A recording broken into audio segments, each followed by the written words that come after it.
Ready to do this.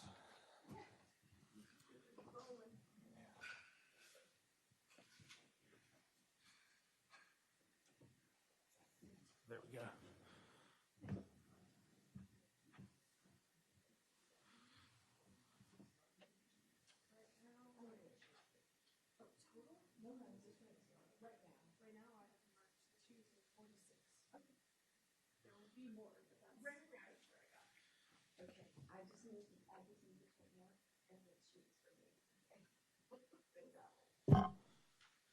I had to figure out how to lower this seat the first time. I didn't want to hit it and sink to the floor. Oh, funny.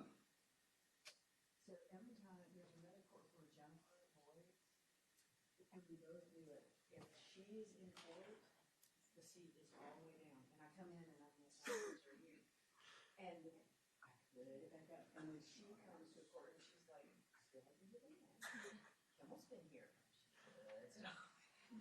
First time I sat down, my knees hit the counter. I heard them. That was me. Yeah. Oh no. Because I was like, what I actually thought was, the mic moves too. You don't hurt yourself. Yeah, when they went out, I was like, I'll lower it when we change because I'm going to do it sit here and fall on the floor.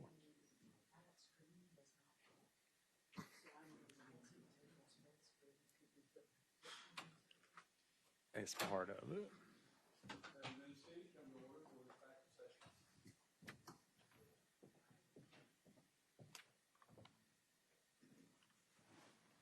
I think I have this right. Miss Lake? Is that right? All right. If anybody sees Miss Lake or knows Miss Lake, tell her I need to speak to her at some point. All right. All right. From the state, anything we need to address before we bring our jury back in? No, Your Honor. Vince? No, Judge, thank you. All right, let's go ahead and bring our folks in.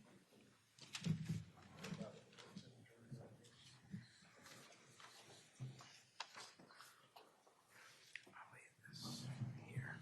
I'm not going to need to mark that for a while, but I'll be kind of going through this to make sure we get it.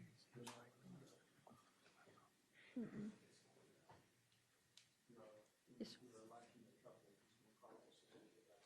Oh, all right. Let's just be at ease then until we get all of our jurors back with us. Just let me know when they're here.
thinking that was yesterday. It's there somewhere, yeah. It's on that little slip, but that was today, so it's up here somewhere. You've got it. I was thinking it was yesterday. Okay, yeah. Okay. I was giving it some rain up there. Yeah, and you know how the file names change if you ever don't know. That's right. All right. So I'll, tomorrow I'll we put, need I'll, one. I'll put slips up for a few days. Thanks. Okay.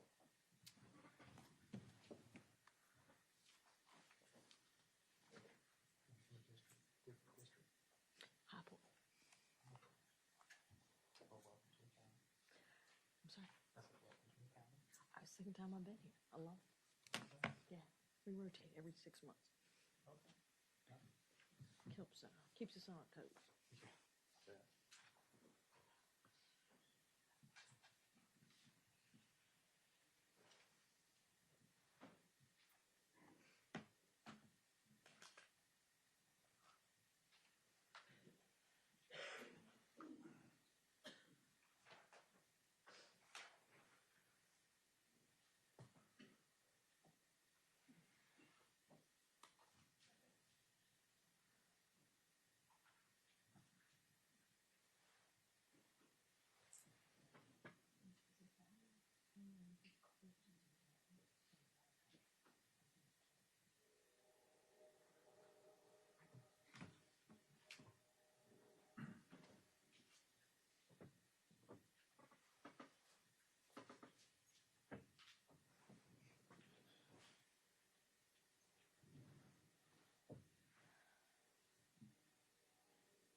Okay.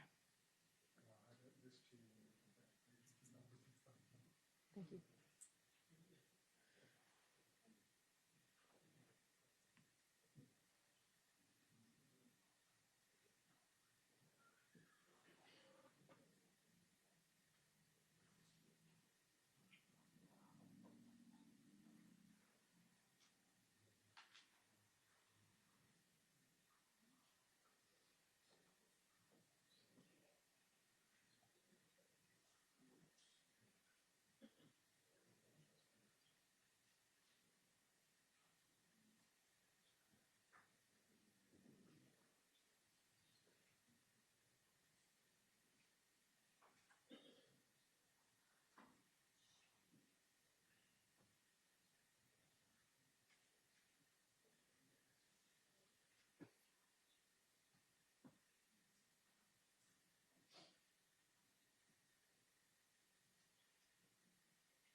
All right, we'll be back in session. Our jurors are on their way in.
All right, looks like everybody has made it back from lunch successfully.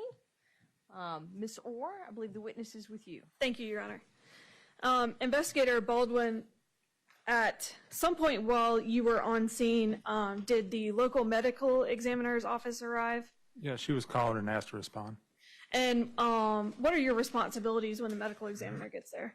So normally, when the medical examiner gets there, I'll let her know what we've found out about the scene so far, and then assist her with either viewing the bodies, locating injuries, and then getting them ready for transport.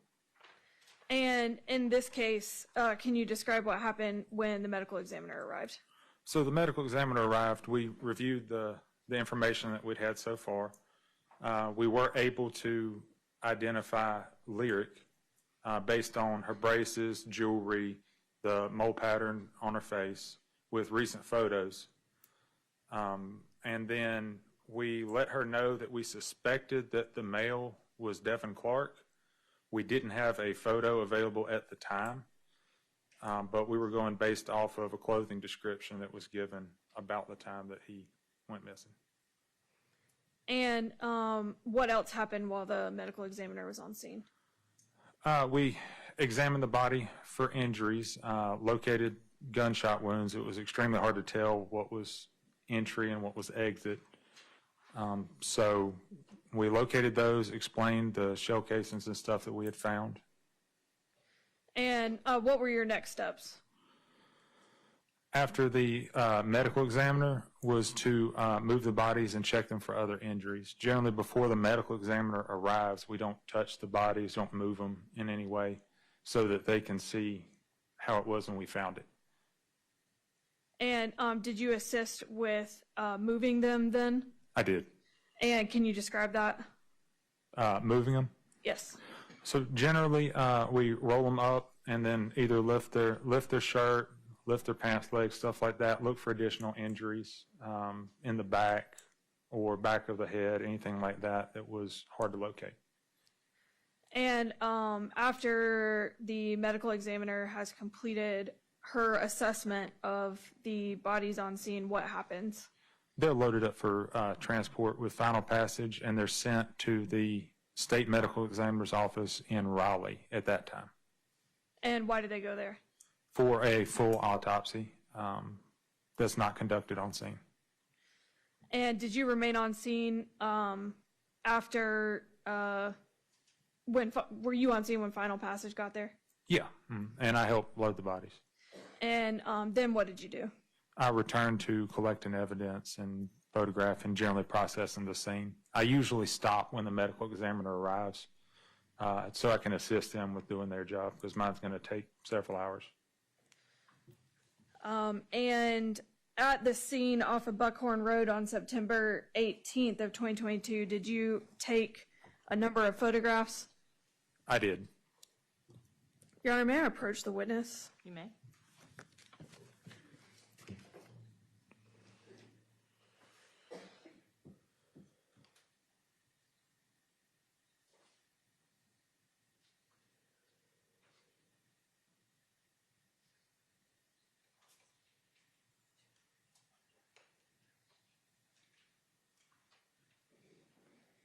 Investigator Baldwin, I'm going to show you what I've marked for identification purposes as States Exhibits 2 to 32 and ask you if you recognize these items. All right.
I do. And what are States Exhibits 2 to 32? Crime scene photos that I took. And you took these yourself? I did.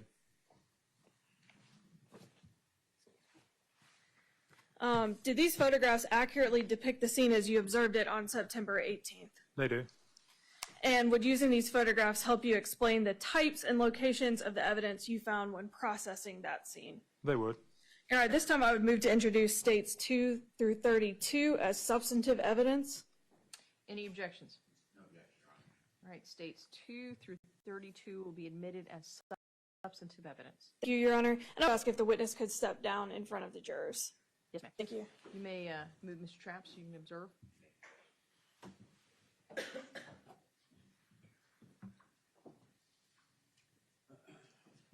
So, Investigator Baldwin, if it's all right with you, we'll just walk through these one by one and show the jury the image and then have you describe what's depicted in the image. Okay. Fair? All right, so this is State's Exhibit number 2. Can you describe for the jurors what we're seeing in State's Exhibit 2? So I'm actually standing on the access road, taking a picture downhill because it's easier to see all of the items of evidence. The tape that you see is the edge of the crime scene at Buckhorn Road where the access road comes off of. And it shows the placards and the items that were located on the gravel. And so this photo, is it from the perspective of where you began moving up that access road looking for evidence? This one, yes, it is. Mm-hmm. Can everybody see it? And I'm sorry, where I'm standing is the edge of Buckhorn Road, looking up the access road. Yeah.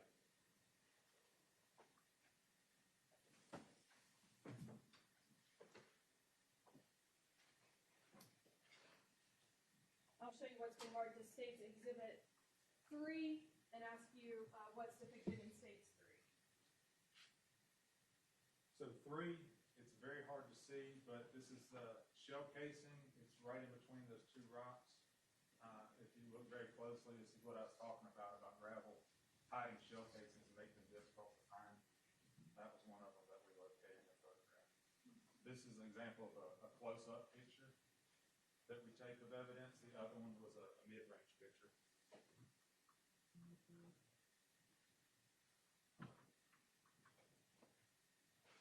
And could you describe what we're seeing in State's Exhibit 4? Yes, so this is items 2 and 3. It's a shell casing there and a shell casing there, also located in the gravel of access road.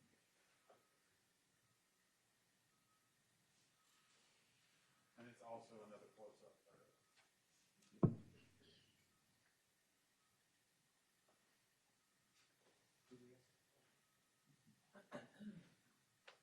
I'm sorry. The juror would like to know if you could ask a question. No. I appreciate that.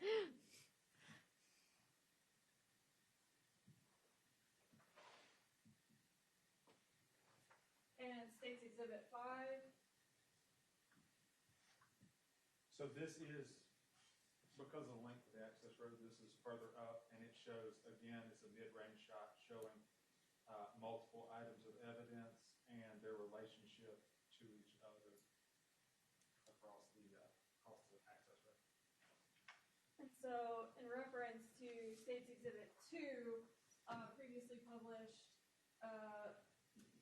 these items 1, 2, and 3, those are what were included in States 3 and 4. Yes, and then I stood behind 1, 2, and 3, or very close to them, so you could see the placard numbers better on that one. And so they could be oriented with each other. And that's what's in State's Exhibit 5. That's correct. And could you describe what's in State's Exhibit 6? So this is the fourth shell casing we located, also hiding very neatly behind that piece of gravel.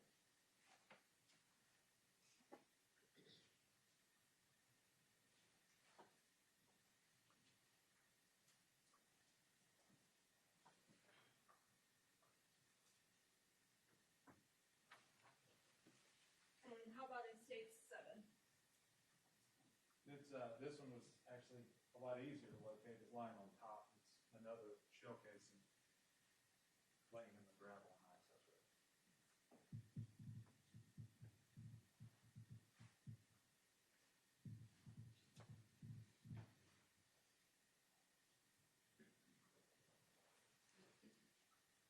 And States 8? It's a shell casing. This is on the side of the access road. It's not actually in the gravel, but it's on the clear section between the road and where the really tall grass starts beside it.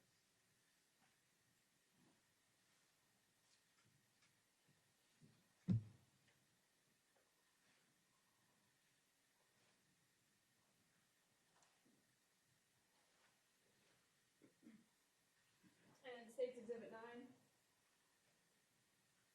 Shell casing also on the gravel of the access road.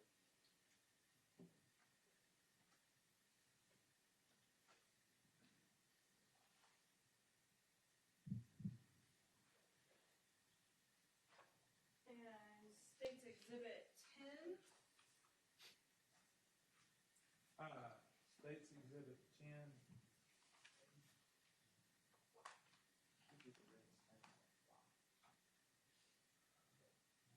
Yeah, there it is. Yeah, so right here, what you can see on that piece of gravel in that area is red stains on rock, consistent with blood stains, so that's why we collected. And you collected that entire area of gravel? I collected anything that was red in that area, and we put it all in one bag.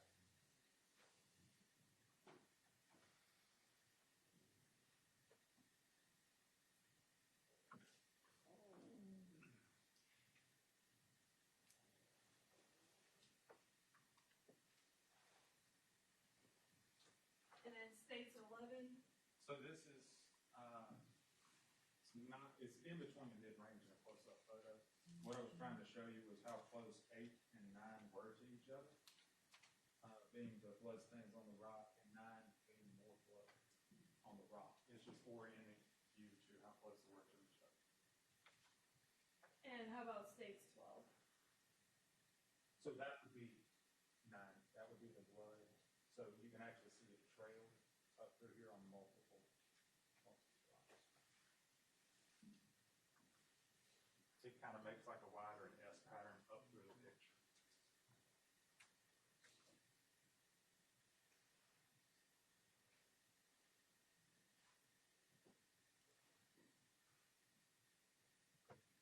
Sometimes it appears more brown because when it ages, what turns from darker color when there's no oxygen. And States 13? Also, blood. You see there's a placard, and there's kind of a different view of the same kind of trailing that goes all the way to the edge.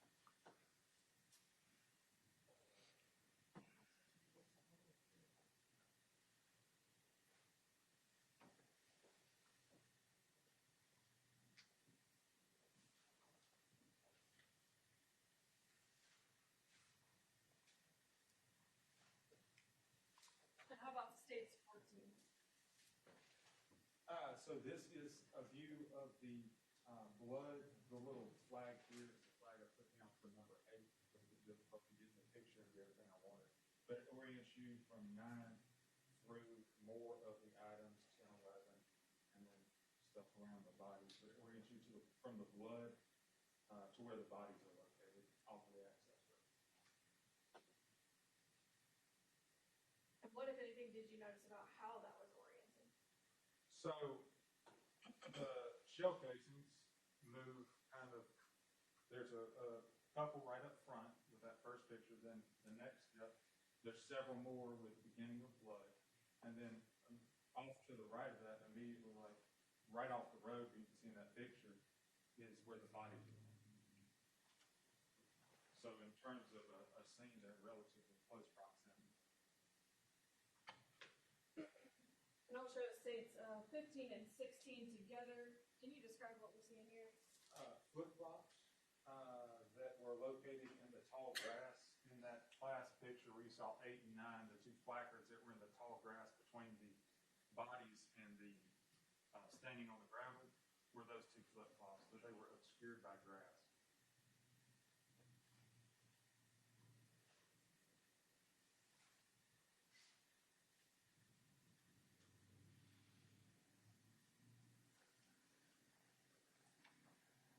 And would you just point out on states 14 where those two items were located? Yeah, again, so there's our blood staining. This is item 10, that was the first flip-flop, and the second one, you can see the top of the placard there. That's the second flip-flop. We marked it as number 11. But again, they're obscured by grass from that angle, so we get closer pictures.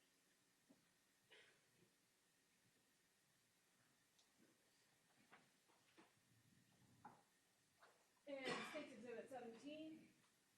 So around the body was another shell casing located in the grass. Those placards were down in the other picture, but you can't see them because of the grade of the hill and the height of the grass blocking the placards.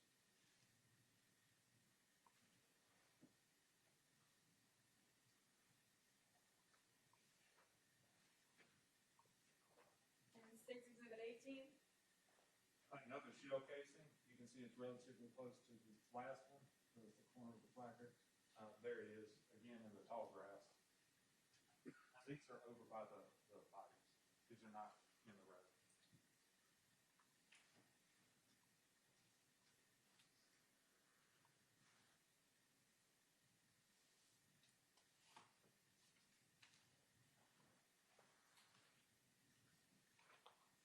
And it states exhibit 19. 19 is difficult to see. There's a better picture in there. Let me pull up states 20 as well. Okay. So this is the same thing. This is a good picture of the placard, but you can't really see the shell casing. So we had to zoom in and blur the placard, but there's your shell casing deep down in the grass.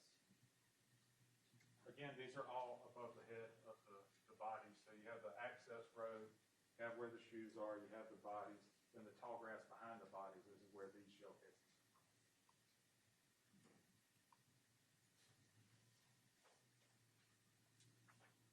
And states 21.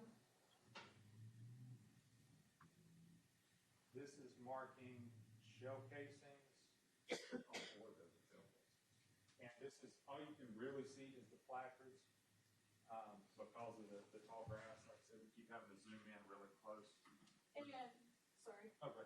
reference the positioning of these placards. Where were the bodies?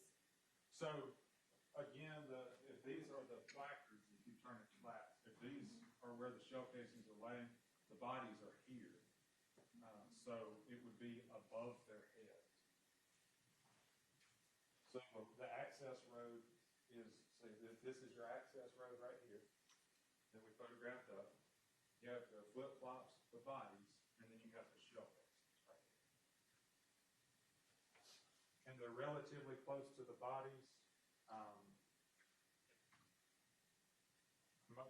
Most handguns eject 6 to 8 feet in shell casings until they come into contact with something like tall grass would shorten it. A number of factors would change, but an average, a good average is 6 feet. And we saw in states 21 placard number 20 as well. And what is that item? And that's one of the zoomed in on the shell casings. Yeah.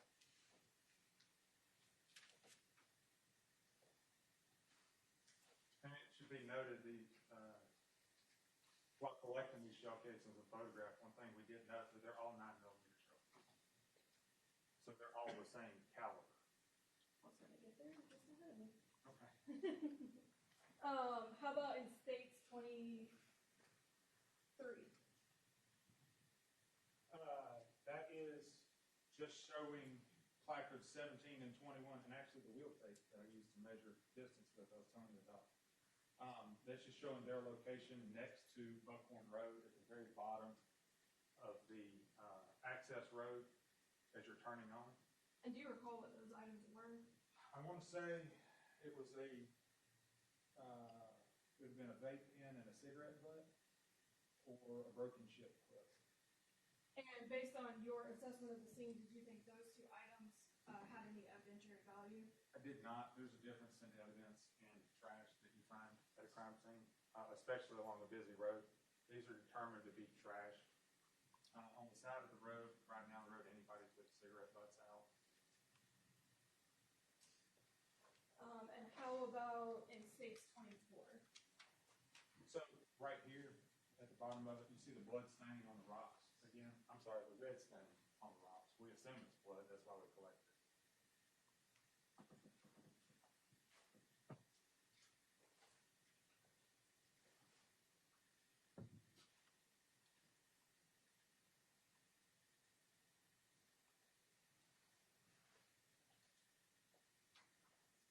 And what do we see in States Exhibit 25? I'm going to ask you to come this way because these photos are a little bit graphic. Okay. So what we're focusing here now is from the flip-flops and starting to orient all the evidence to the bodies. So here you see the body of Devin that had not yet been identified and the body of Lyric that had been identified. This is prior to the medical examiner arriving and us rolling them and looking for injuries. And what was marked by placards 15 and 16?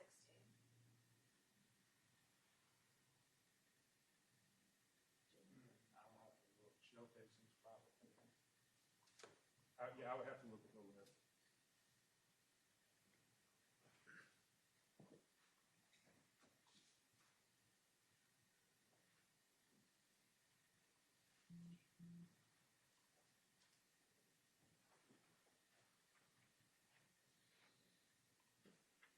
And now looking at States Exhibit 26. They might actually shoes. So this is Lyric. This is the condition that we found her. When I was talking about the obvious decay, you see right around here, you see that it's starting to change color. And then you see the obvious marks on her neck there. And what did you believe those marks to be? Gunshot wounds. Based on what we found at the scene.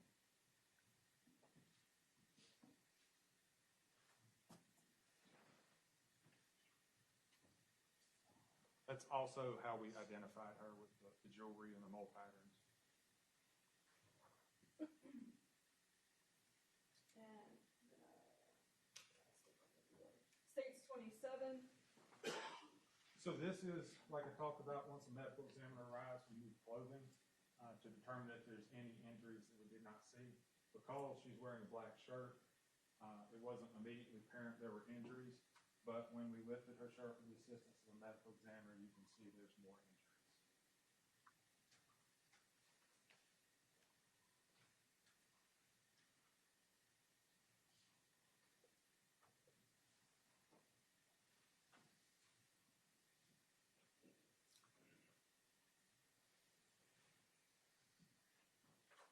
And how about States 28? This is a different angle of Lyric's body, and like I said, that's a better angle to see those wounds on her neck, which we thought at the time were gunshot wounds.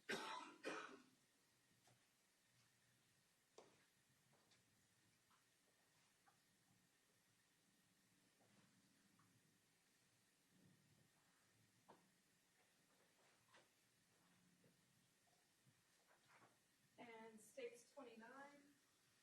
So this is just documenting really, I apologize for that, documenting really her body position, you see her arms out straight, and that one's kind of bent at an angle, and then you've got her leg open. And as you can see, 15 here is one of her shoes, which means 16 in the other picture. I could not recall what had been the other one of her shoes. And just kind of the general way her body was positioned and how it's related to Devin, as you can see his arm from the picture. And I want to ask you about this area right here, sort of in between where the two were laid. Did you do any collection or testing on that area? We did not test that. That was an area determined by us, or assumed by us, to be a large pool of blood. Given its relation to the bodies, we did not swab it and collect it.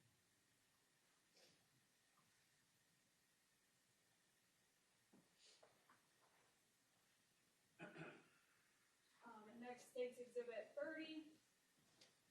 So this is a picture of Devin. This is his face in the condition that we found him.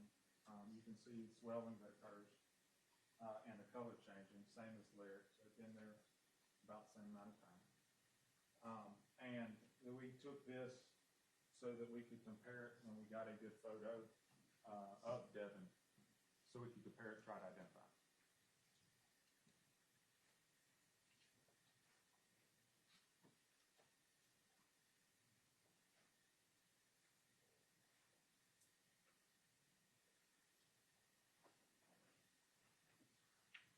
And how about State's 31?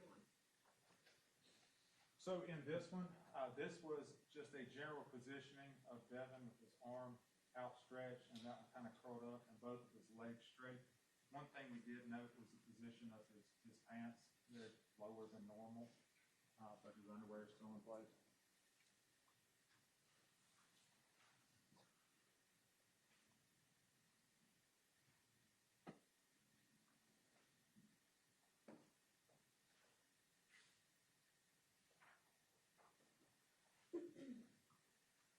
And finally, State's Exhibit 32. So this is the position of the bodies related to each other, and you can see just how close they are. And then the positioning of the shell casings to Lyric's head, and then the flip-flop and the other flip-flop, which appears to be under his leg. And similarly to the spot I pointed out previously, I wanted to ask you about this area of staining next to her right foot. So we did not swab that either. That is, it was a large red stain consistent with a pool of blood right up next to the bodies. We made the assumption that that's where it came from. It leaked from the bodies after they were placed there.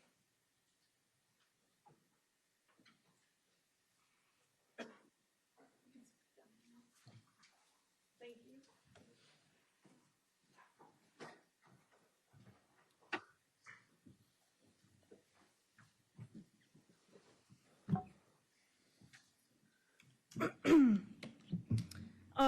After you, well, let me ask you first, were those all the photographs you made on scene that day? I don't believe those are all of them. Some of them don't come out as good. You know, if your focus isn't right, the lighting isn't right. I'm not sure if that was all of them or not. And once you were finished taking the photographs of all those images, did you begin collecting items? We did. And do you generally go in any sort of order? I try to collect them in the number of the placards, and the only reason that I really do that is because placards are expensive, and if I collect them in the right order, I can stack them on top of each other and know that I've gotten all my numbers. So if I show up with 40 placards and I collect them in the right order, if I'm missing one, I missed an item out there somewhere, I need to go find it. And did you collect them in that way on this scene? I did.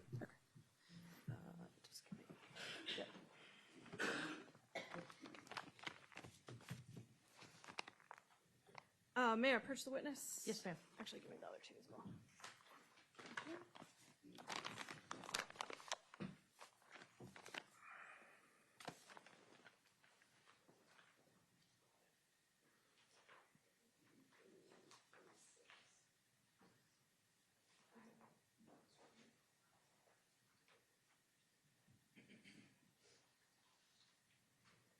And Investigator Baldwin, I'll show you what's been marked as State's Exhibit 33. Okay. and ask if you recognize this item. I do. It's the shell casing, one of the 9mm shell casings. It's the one marked number 1 in the photos. And how do you recognize that that's what that item is? Because on the front of the packaging, I fill out the same way. I put the item number, and I try to make the item numbers match the placards in the photo to make things easier. And then I wrote on there exactly what it is. It's one brass-colored RP brand, 9mm Luger shell casing, and it says where it's from, and the coordinates on it match what's in my report on where I measured number 1. And do you label all the pieces of evidence you collect in that same way? I do. I will show you what's been marked for identification as States 34 and ask if you recognize that. Item 2. Sorry, give me a little more than that. Okay, yeah, sorry. It's a 9mm shell casing that's marked item 2 that was collected from the access road. And what brand was it? It's also RP 9mm. Okay. And how about States 35? It's item 3. It's the same thing. It's a brass RP brand 9mm shell casing from the access road. And States 36? It's the same thing. It's item 4. It's a brass RP brand 9mm shell casing from the access road with the coordinates listed.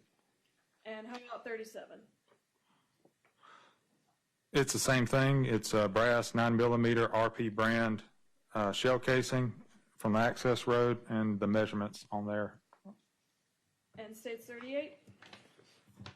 38 is a Winchester brand 9mm shell casing. So it's the same caliber, it's just a different maker. And it come from the right side of the access road, and the measurements are on there. And And, I'm sorry, is that number 6? It's item number 6 is States Exhibit number 38, but yeah, it's item number 6. And how about States Exhibit 39?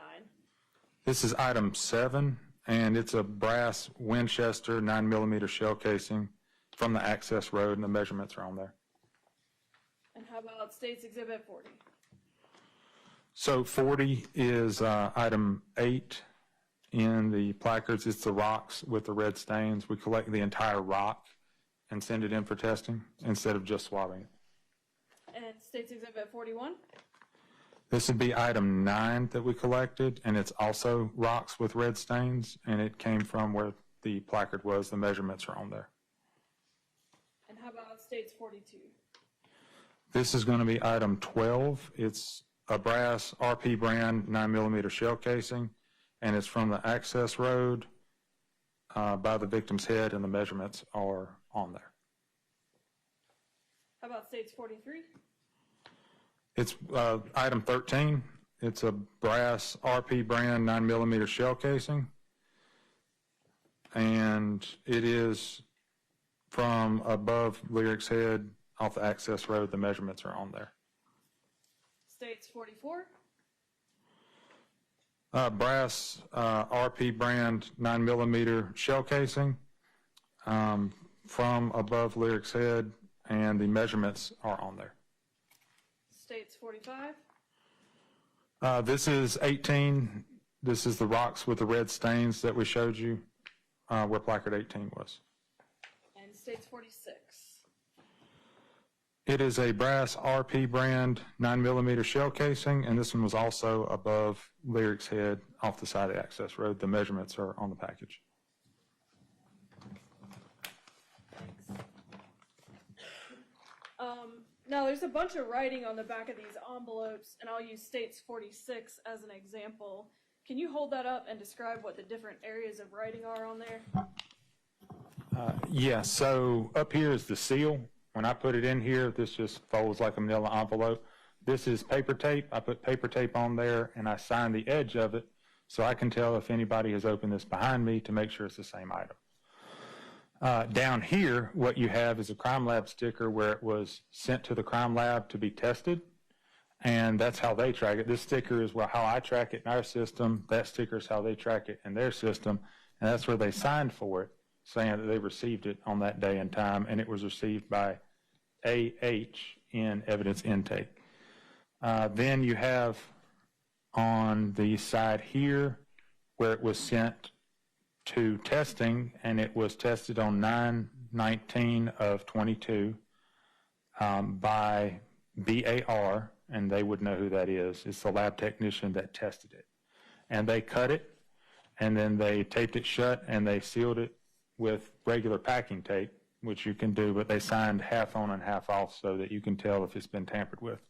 And then on the bottom edge here, it was sent back to the crime lab a second time for additional testing, and it was tested on 12/18/25, and it was opened and resealed by MLS there.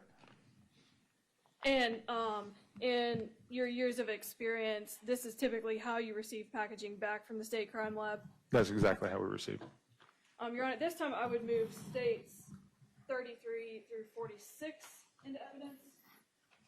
Any objection?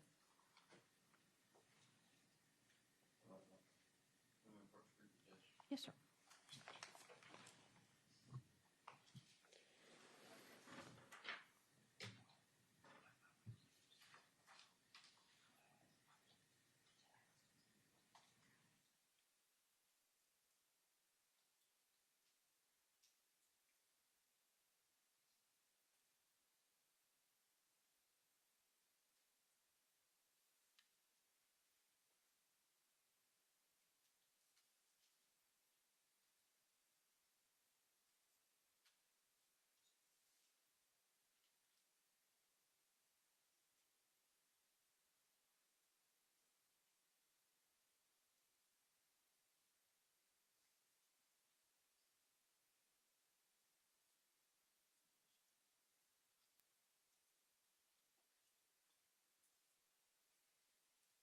Told you earlier, I like to make sure y'all get your steps in any given day.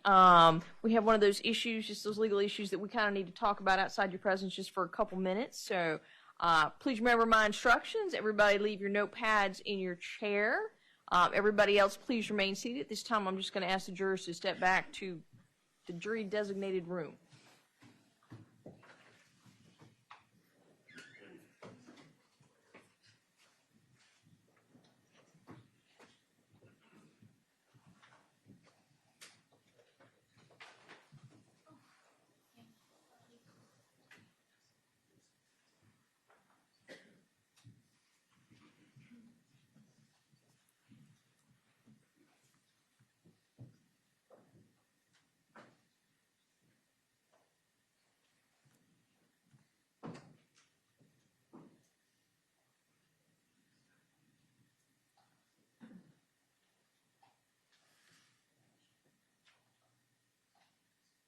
All right, we have gotten our jurors outside the courtroom at this time.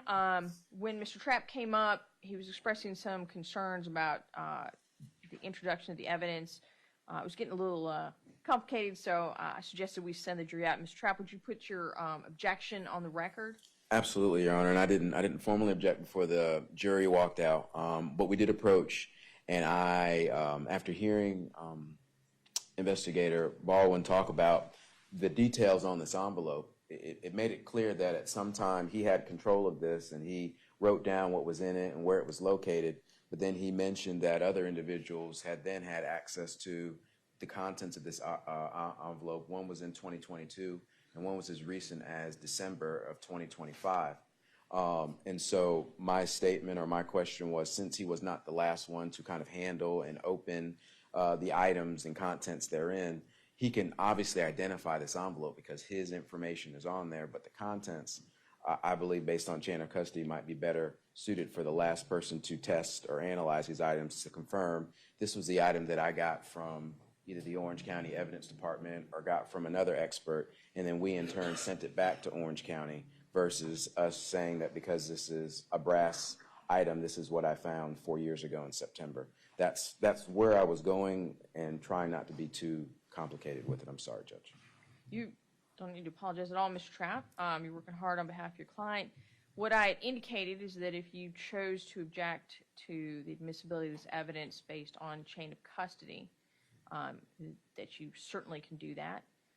That will probably require the state to add some additional witnesses to their witness list from the state crime lab to authenticate each and every person on that particular piece of evidence, since it's typical that there are very few objections when we're dealing with the state crime lab, but you have the right on behalf of your client to object to their admissibility until the chain of custody has been completely established.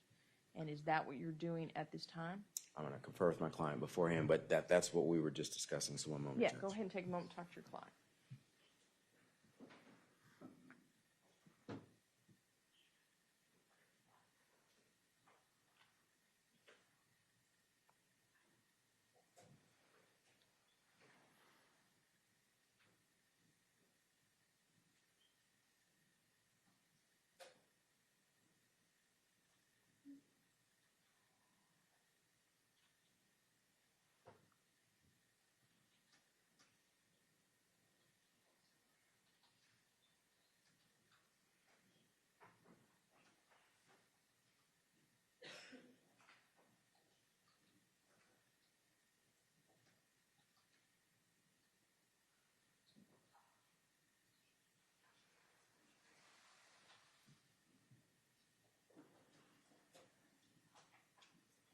If I may, I want to make sure I talked with Mr. Ross to make sure he understood what we were discussing and what the implications were for both admitting it now versus having other individuals confirm they did do a test on this date and a test on that date. After conferring with him, we will allow the introduction and not have to bring in 2 or 3 other individuals in order to introduce. But I just want to make sure that a red flag came off in my head. I didn't want to do anything until I got his understanding. No, Mr. Trapp, like I said, that is completely required. As you know, trial strategy about that, I will make it clear that no testimony will be allowed in about any tests that were done or any results of those tests until there's a witness who can sponsor that information. So the only thing strategically you're making a decision to waive is just having everybody in that chain of custody have to testify from the state crime lab. That's correct. And at this point, I believe the state's desire would be for Investigator Baldwin just to say, yes, these are the items that I found back on September 18th, 2022, and leave it at that. Yeah, so we'd be admitting the physical pieces of evidence. That's all we'd be doing, not admitting any other information about them in terms of any tests or any conclusions that were reached in regard to them. Merely the actual physical items and where they were located, and the fact that outside of the state lab, the testimony so far is it has remained in the Orange County Sheriff's Department's custody during that time. Got that. Okay. Yes, Judge, we understand. Thank you. All right, and Mr. Trapper, I appreciate you bringing that up, and I appreciate Mr. Ross and you conferring to make sure everybody understands where we're at. So with the defendant's agreement, we'll go ahead, note that they've discussed that chain of custody, are agreeing to not require or object to not having every individual who's opened those particular items into custody. Are there any other objections to the admissibility of states 33 through 46, Mr. Trapp? No, Your Honor. Okay. When the jury comes back in, unless there's objection, I'll just admit the evidence. Yes, and I missed it. Just to make it clear, I do expect to call experts who performed additional testing on this and admit their full report, which includes the full chain of custody from the state crime lab, which I think satisfies the chain of custody requirement. Yes, we would have had to address that if Mr. Trapp had wanted on behalf of Mr. Ross to continue that objection. I believe all of that information, am I correct, has already been turned over as part of discovery. That's correct. Yeah, so this is not new information for Mr. Trapp or Mr. Ross that all of those reports contained who at the state crime labs touched them. And my understanding is the only other entity other than the Orange County Sheriff's Department who's had that evidence is the state crime lab. Yes, Your Honor. All right, that sounds good. Anything else either party wants to put on the record regarding this? No, Your Honor. Thank you. No, thank you, Your Honor. Thank you, Mr. Trapp. All right, let's go ahead and have our folks come back, please.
right, we've got all of our folks back with us. At this time, I will be meeting State's Exhibits number 33 through 46. Thank you, Your Honor. Investigator Baldwin, once these items were collected by you, what did you do with them? So I take them back to the office and submit them to property and evidence, and then establish a time to take them to the crime lab to be tested for whatever test that we're requesting. And how does that process work? Requesting the appointment. So you have to make an appointment. At that time, you just called them on the phone. They've gotten technical now. You have to book an appointment online. But you used to call them on the phone, say, hey, I've got evidence, and I can bring it down Thursday, just like making an appointment with your doctor. They'll be like, 8:30, come on down. So we'll make an appointment, bring it down there, and then I turn it over to them. They sign it to us, or we sign it to them.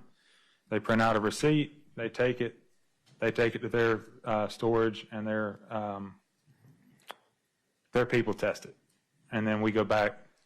They sign it back over to us. We sign it back in, and then we store it in evidence until today.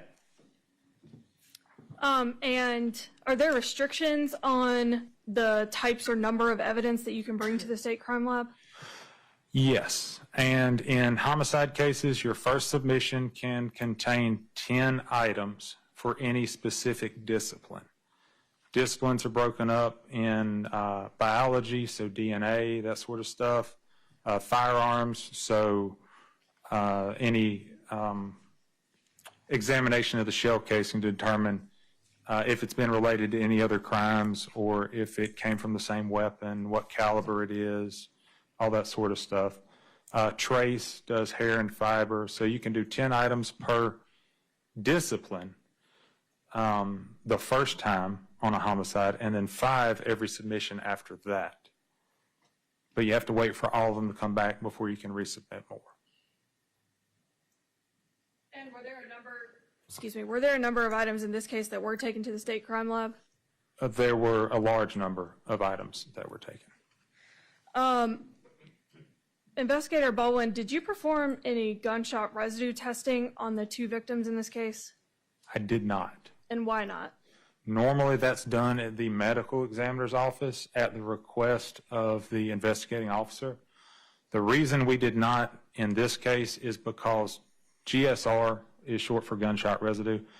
Normally only stays on the skin for up to 4 hours. Outside 4 hours, they don't recommend testing. That's usually because people are putting their hands in their pockets, washing their hands, that sort of stuff. In this case, because of the length of time they had been outside and the weather conditions, it would have degraded so much that we would not have been able to get it. So we opted not to spend the resources to do gunshot residue testing because of the length of time they had been out and the amount of decay that we saw and the dew falling in the morning, the elements. Investigator Baldwin, I want to turn your attention to the following day, Monday, September 19th. On that day, were you asked to process a vehicle in connection with this case? I was. And what kind of vehicle was that? It was a white 2017 GMC sedan. And I'm sorry, like a crossover, not a sedan. what, if any, information did you have about this vehicle's relevance to the investigation when you were asked to process it? So I was told it may have been related to the crime. It may have been either a vehicle that the victims arrived in or the suspect arrived in, or both. But it had most likely been at the scene. And can you describe what actions you took in relation to that vehicle? So because it was a vehicle, we towed it to the secure lot, actually at the jail over on 70 now, and processed it in the Sally Port. So I have to wait for a search warrant because there's no exigent circumstances there. We waited for the search warrant to arrive. I waited for it to be served by the investigator. And then I started my processing, just like at the crime scene, except this time we didn't use a scanner because a scanner doesn't work well inside a vehicle. So we stuck with just regular photographs. And then in this case on a vehicle, we didn't take measurements because all items are contained on or in the vehicle. And so we can locate it better by describing where it is with photographs and in relation to different items on the car, like the wheel well, the front fender, that sort of stuff, instead of taking measurements. And so you stood by and waited for a search warrant. I did. And then what happened once the vehicle arrived? So the vehicle arrived, the search warrant was served, and then we started by taking exterior photographs of the vehicle, and then we took interior photographs before we started the actual processing for evidence. We tried to document it as it was when we received it. And when you start processing a vehicle for evidence, can you describe the steps that you take? Yeah, so I generally, I take my overall photographs to establish it, and while I'm doing that, I'm looking for things that are interesting about the vehicle. In a case like this, I would be looking for red staining because we found blood on the rocks. I'm assuming there should probably be blood around the car. Any hair fiber that would be consistent with our victims, any clothing item, a wallet, an ID, anything that stands out that you say, hey, that would be consistent with the case that we're looking at now. That's generally how I start. And then after that, after photographing, I start collecting those items, generally from the outside in, because the inside's protected with the doors closed. The outside is not, so I start with those since they're at risk first. So if there are physical items, such as a wallet, you would collect that? Yeah, we'll collect those. They stand out. They're easy to collect. And then is there other type of evidence you're looking for on a vehicle as well? DNA is big, especially nowadays. DNA, fingerprints, inside and outside, and then any kind of, like I said, physical evidence that we see, clothing, those sort of things. And in relation to your processing of this vehicle, what specific steps did you take? We did a lot of swabs of things that we considered important. Red staining on the outside of the vehicle that we noticed, we took DNA swabs of those. And then inside the vehicle, we took swabs of several areas that were interesting that looked like they could be red or brown, older stains. And then we tested this specific vehicle with luminol. I'll get to the luminol in a minute. Okay. Your Honor, if I could have just a moment to grab my evidence items. Yes, ma'am.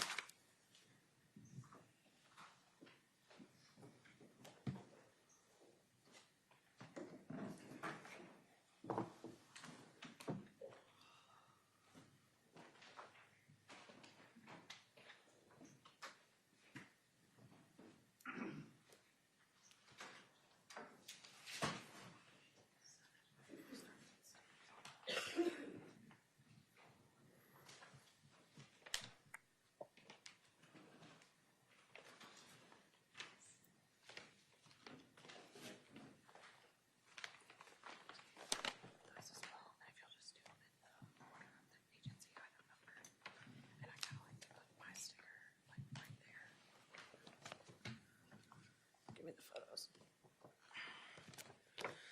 Your Honor, may I approach the witness? You may.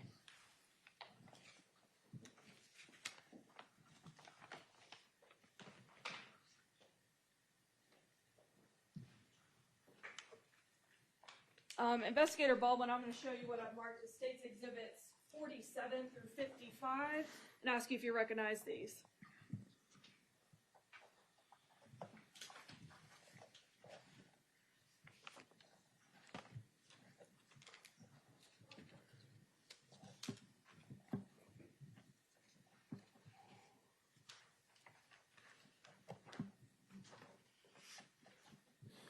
I do. These are the photographs I took at the time we served the search warrant.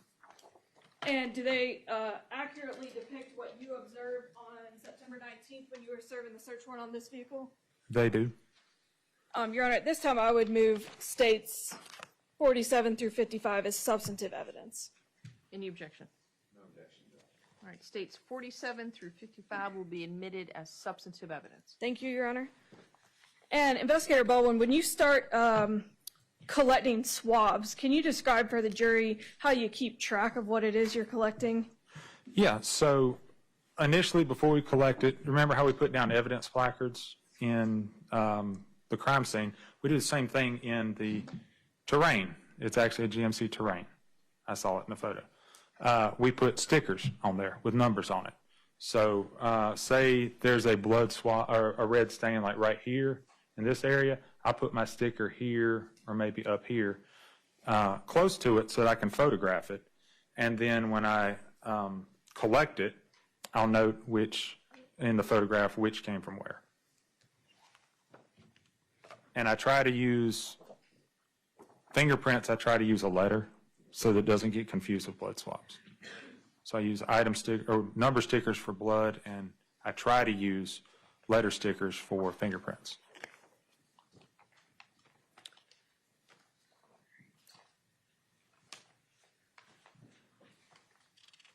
And, Your Honor, if the witness could step down from the witness stand, and if we may publish these to the jury. Yes, ma'am. Mr. Trapp, you can go ahead and move.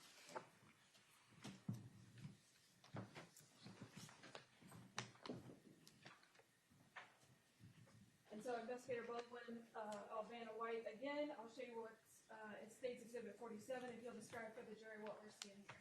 So what we're looking at here is just a view of the entire side of the vehicle. It was tight space in the Sally Port, but that captures the vehicle that we were processing. The 2017 GMC Terrain. And how about in States 48? So that is a picture of damage to the vehicle. We took that picture because we didn't know at the time where the damage came from. It could be important later, so we photographed it. And where on the vehicle was that damage located? That is the rear, it looks like the right rear bumper, because I believe that's the license plate over there on the left. I'm sorry, I'm incorrect. That's the front license plate. It is on the front right of the car, right there. And so you're showing that in States 47? Yes. So I want to make sure everybody in the jury can see that. Yep, I'm gonna walk with those. Yeah, I'm sorry, that's the front right of the car.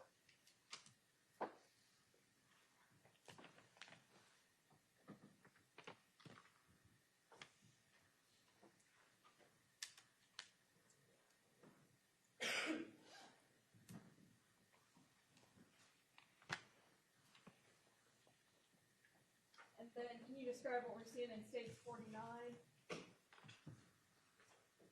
So in 49, we're trying to capture the red stains that we saw on the car. This is before we put the stickers down on there to mark them.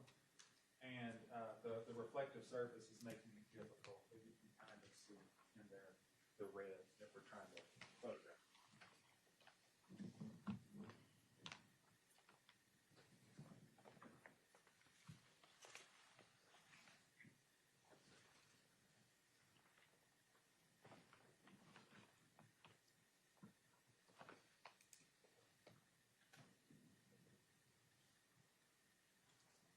And States Exhibit 50?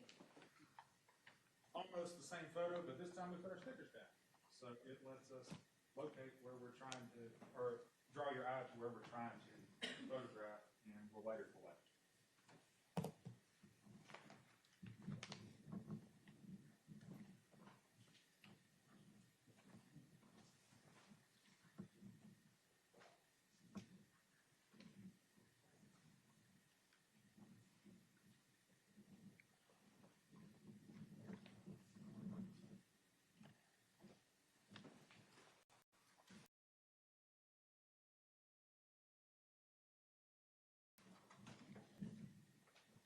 And how about States Exhibit 51? So this is looking from inside the passenger door, and we're noting red stains that we intend to collect. This is more because it's so dark. You can see it there in person, but it's extremely difficult to photograph. So the stickers are just documenting where these swabs were collected on the center console. It's specifically on the passenger.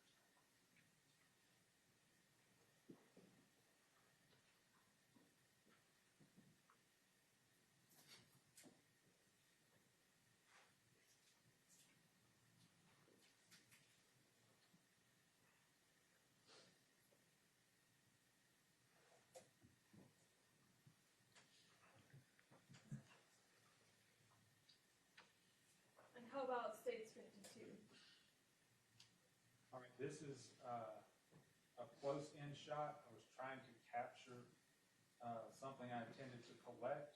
It would have been on an interior panel. I can't tell from that picture which panel it would have been.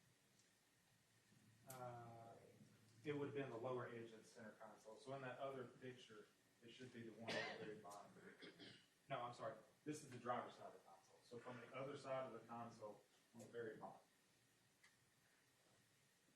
And that's just a sticker showing you where I intended to collect it from.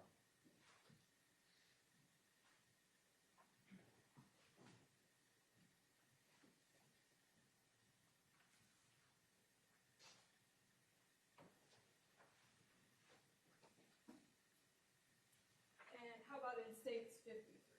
So this is a red streak from one of the wheels that we located, and we marked it number 11 because we're going to collect it.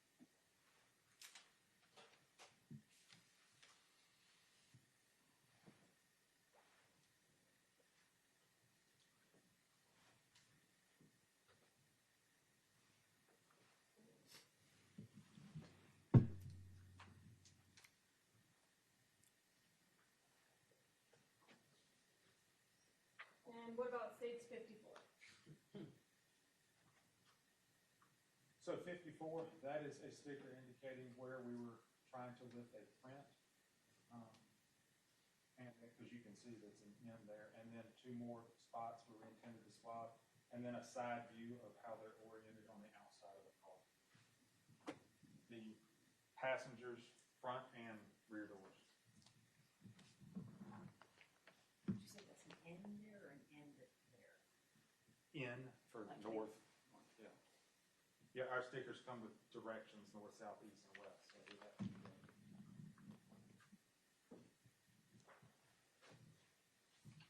And you can have a seat. I'll ask you about this bag in a minute.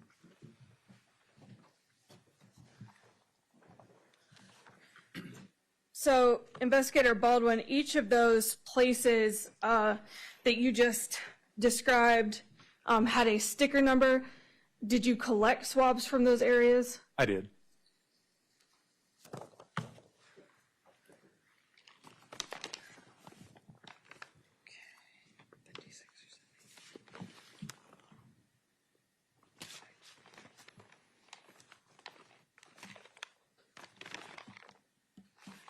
Approach the witness. May.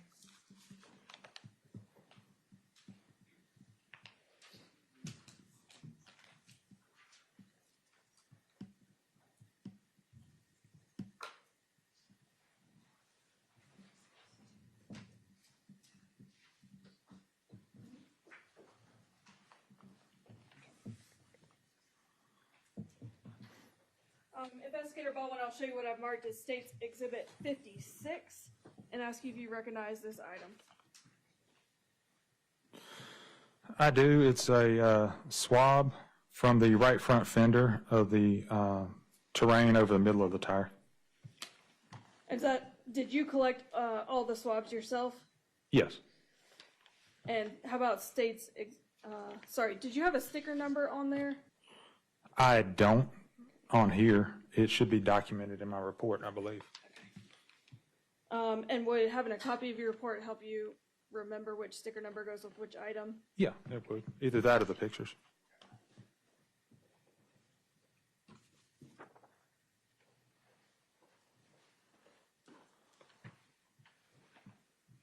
So that's sticker 1. What number did I say it was through?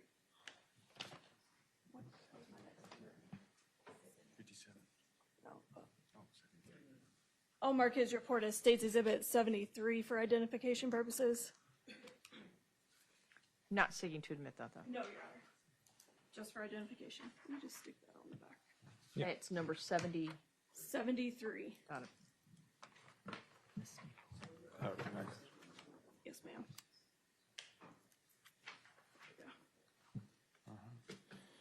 And that is number 1. Sticker number 1. Yeah, on the vehicle. And I'll show you States 57 and ask you if you recognize that. I do. It's another DNA swab from the right front fender. This is over the back edge of the wheel well, and it's sticker number 2. on the pictures. And how about States 58? It's from the right front fender over the back edge of the tire on the GMC Terrain, and it was sticker number 3 in the photos. How about States 59? It's from the right front fender closest to the front door of the Terrain, and it was in the photos sticker number 4. And how about States 60? It's from the top edge of the center console in the photos from the passenger side, the one near the cup holder and the water bottle, and it is sticker number 5.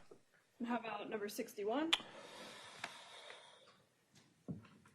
This is from the cutout in the center console under the dashboard, and it is sticker number 6 from the photos. How about States 62? It's from the lower portion of the very bottom one on the right center console near the floor. On the passenger side, it is sticker 7. How about States 63? This is that really zoomed in one that was from the driver's side, the left center console, and this is sticker number 8. And what about States Exhibit 64? This one is from the right rim. This is the right front rim. This is that red streak on the tires that you saw. This is Swab from that, and it is sticker number 11. And how about States Exhibit 65? All right, this is the inside door pocket from the right rear passenger door. We took a swab from that door pocket, and that was sticker number 12. How about States Exhibit 66? It's from the bottom back portion of the rear passenger door of the Terrain, and that was sticker number 13. And let me back up to 12 for 1 second. Was that sticker number in any of the photographs that you took? No, I'm sorry. Number 12 was not, it was missed when we were taking photographs. We photographed the car, put the stickers out, rephotographed it, and we missed number 12. That's why I pick up my placards in that order, so that doesn't happen. But number 13 was in the photos? Number 13 was on the exterior door photos when they were both open. And how about States Exhibit 67? It's also from the right rear passenger door, just below the handle. And that was sticker number 14 in the pictures. And how about States 68? All right, this is the inside handle of the front passenger door. And that one does not appear in the photographs. Yeah. The door handles probably won't because I labeled them door handles. How about 69? It's the rear passenger interior door handle. And States Exhibit 70? 70 is the rear driver door handle. The interior. These are all interior. And States 71? This is the driver door handle. And how about States 72? 72 is the window frame of the front passenger door of the white GMC Terrain. And was that labeled in the photographs? It was marked with N. It was originally a fingerprint, and then we tried to swab it. Okay. Thank you. Yep.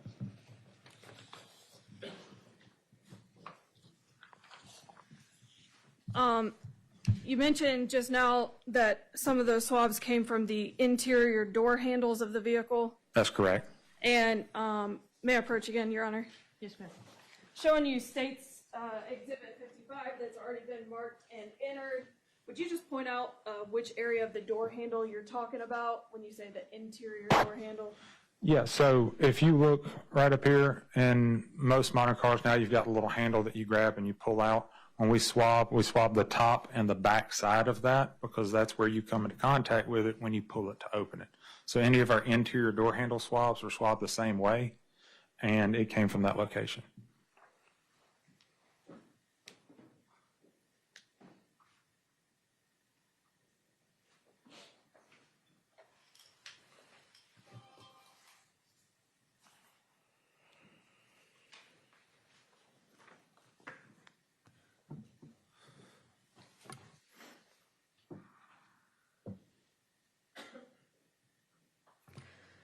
Investigator Baldwin, once you collected those swabs, what did you do? So after the swabs were collected, and I call it processing, filled out, sealed, all that sort of stuff, we tested the vehicle with luminol. And maybe I should back up briefly. So can you describe for the jury, like, how you do a DNA swab? Yeah, okay. So DNA, it only takes 60 epithelial scales thereabout to make an identification. So what we do is we take cotton swab, like you get at the doctor, or like they used to do for the COVID test. I'm sure we all had fun with those. They come in the pack, you open them up, you put on gloves first. Again, everything you do and evidence you have on gloves. Put on gloves, open your pack. You have a small 1 ounce jar of distilled water. You put 2 drops of distilled water on one swab and you leave the other one dry. The dry one picks up wet stuff, the wet one picks up dry stuff. So they help each other. You take the swab and you rub it. Say I was trying to get DNA from there. You rub the tip of the cotton swab all over the area you're trying to collect it from. You cover the top, the sides, all of it. You spin them, rotate them. And then when you're done, you put it in a box. It's like a 1/4 inch by 1/4 inch box, about 8 to 9 inches long, and then it goes inside an envelope. Once you do that, you fill out the envelope, close it up, then you change gloves before you take a new swab, because if I handled something, I don't want that DNA to be on the swab. The chances are extremely low because you never touch the cotton end. You only touch the wooden handle, but you still change gloves every time. And is that the same procedure you followed in collecting the swabs that are in front of you? It is. And once they were collected, what did you do?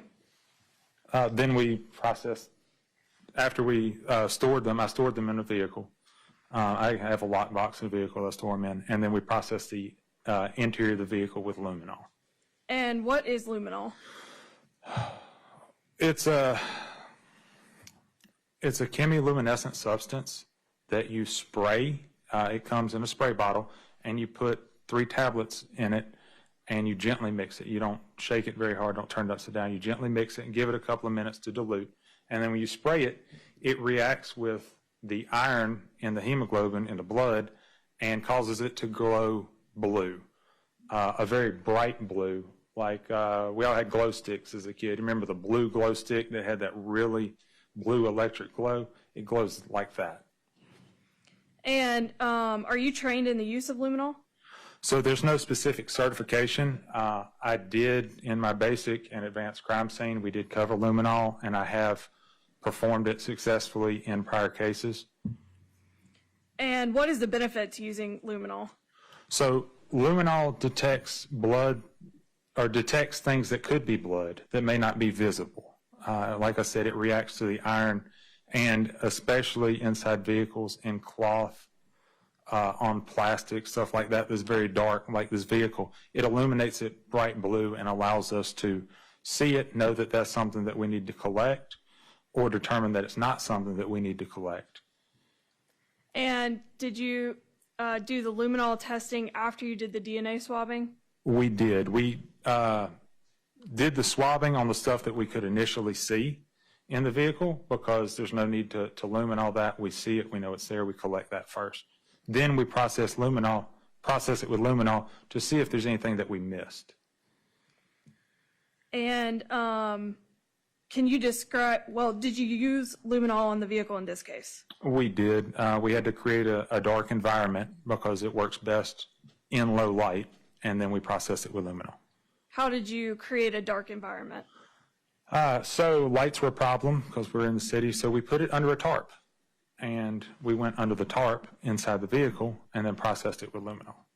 And where was the vehicle itself located when you did this? So we drove it behind the jail back toward the loading docks was the darkest spot at that time because the moon was bright. Behind the building got us the furthest away we could get from street lights. And then adding the tarp got it dark enough for us to process it to be able to see it very well. And you mentioned the moon, so were you doing this at nighttime? We were doing it at nighttime, yeah. At dark. It was after dark. And can you describe what process you follow when testing a vehicle with luminol? So, well, to move it, first of all, I didn't want to contaminate it. It was brought there on a tow truck. We had to move it. So I had to put on a Tyvek suit, those plastic, like radiation-looking suits, and boot covers and gloves, and drive it down there. And then it's like 200-300 yards. Drive it down there. Then once it's mixed up, luminol's ready to go, we spray each surface of the vehicle. And we only do a small portion at a time. And the reason that we do a small portion at a time is it doesn't last very long. The glow only lasts about 30 seconds, sometimes 45 at a minute. It's very hard to see. But you spray it in very small sections, and you don't spray a lot because you don't want it to run. If you run, you start moving evidence. So you don't want it to run. And do you start with a particular part of the vehicle?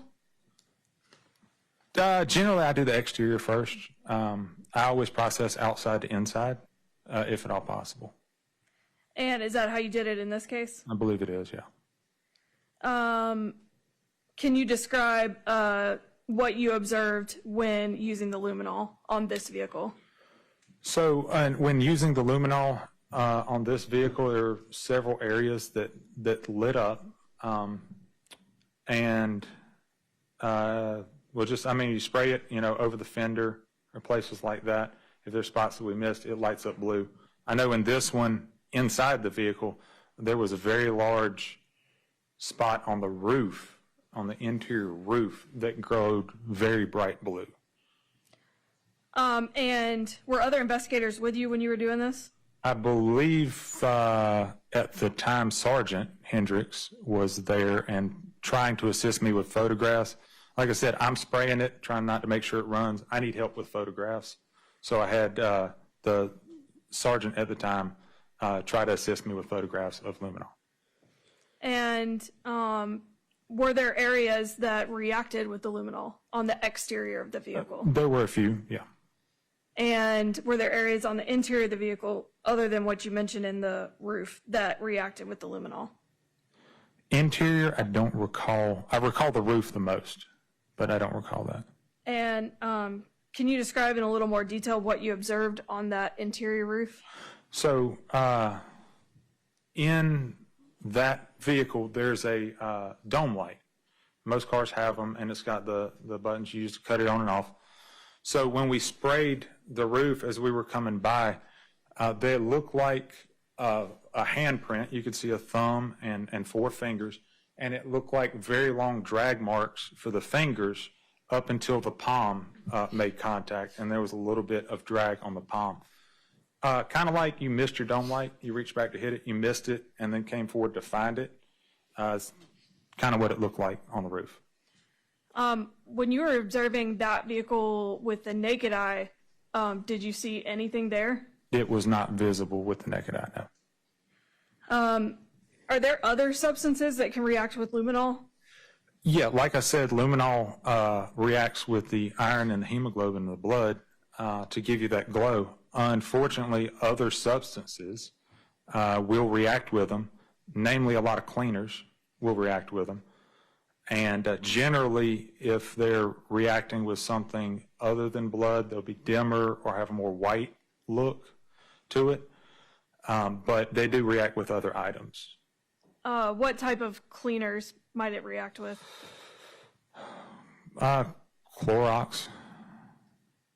A lot of household cleaners. Generally, if it's been cleaned, you'll see a cleaning pattern. What does that mean? Well, like say you wipe down your counter like that, you're cleaning it off, spray your rag, wait down the counter. Well, if we spray it with luminol and it's a substance that will react, you'll see the streaks where the towel drug the substance across the surface. And have you seen those type of marks before? I have. Can you compare how those marks look to the what you observed on the interior roof liner of the car? So the interior roof liner glowed bright blue, first of all.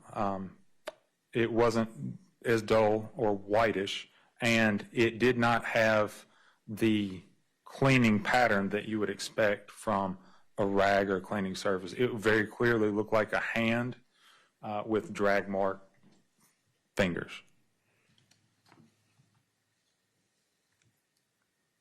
And I don't think we were able to get an accurate photograph of it in time.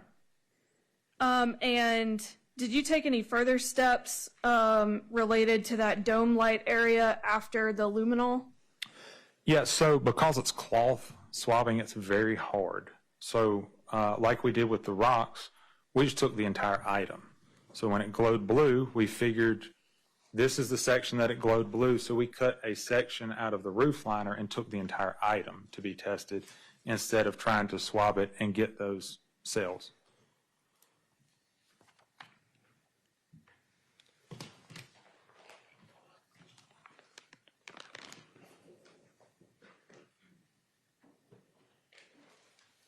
If I could have one moment, Your Honor.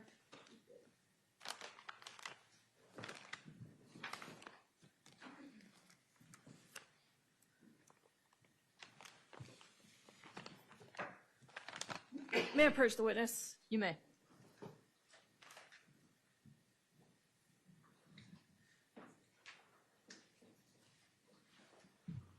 Investigator Baldwin, I'll show you what I've marked as State's Exhibit 74 for identification purposes and ask you if you recognize this item.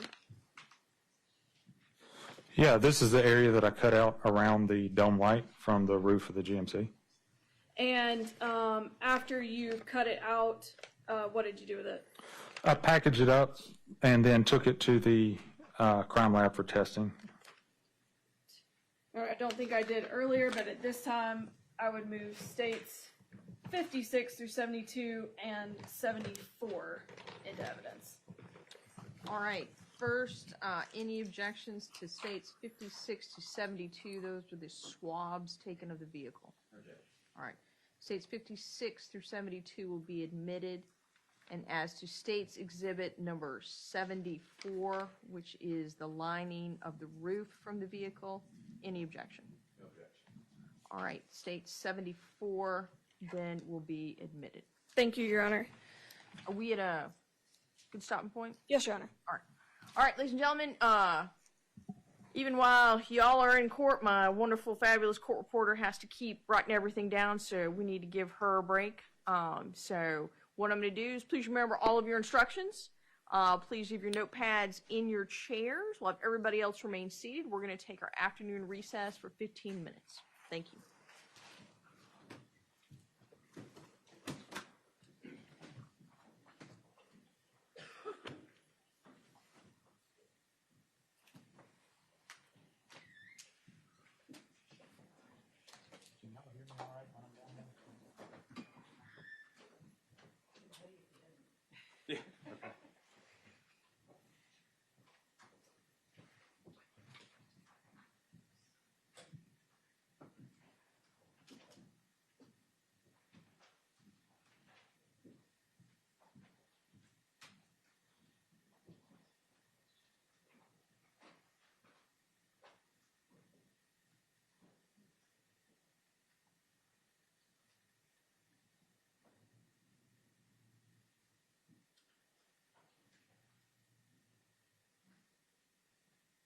All right, all the members of the jury are outside the courtroom at this time.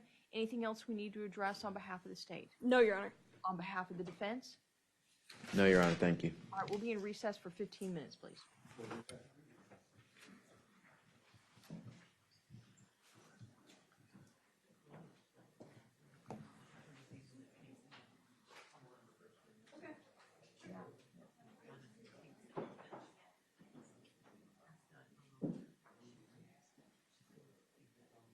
I'm not sure.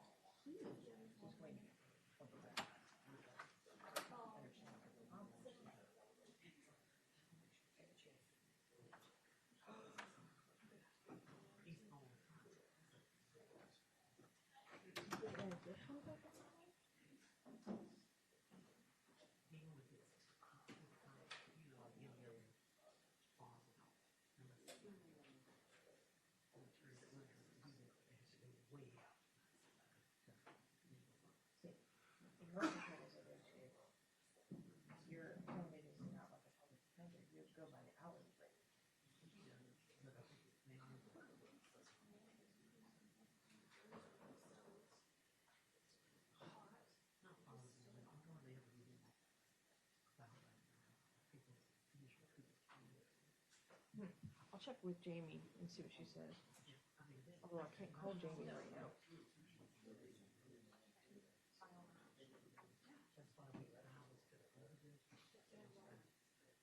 Yeah. Yeah. Yeah. That's typically how it works. I knew in Haswell that had attorneys on getting flat fees, like for an H class value, $3,000, where you did 1 hour, 40 hours. I don't know. The only thing you say to me is, you're submitting an hourly billing that you expect to be reimbursed for, that has to be signed by the judge. And that's when you need to itemize this. If he's only gonna make $3,000, they don't care what he did, what his hours, how many hours he spent. But when I ask that, that number matters. Give me my numbers. Yeah, I'm with Verizon, and Verizon's down. So, I don't know how. Yeah, I can only, they want me to use the satellite. Yeah.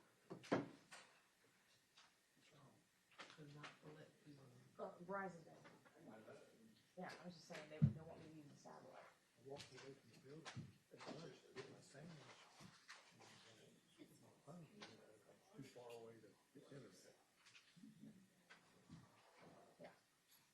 So you get on the picture. About the what?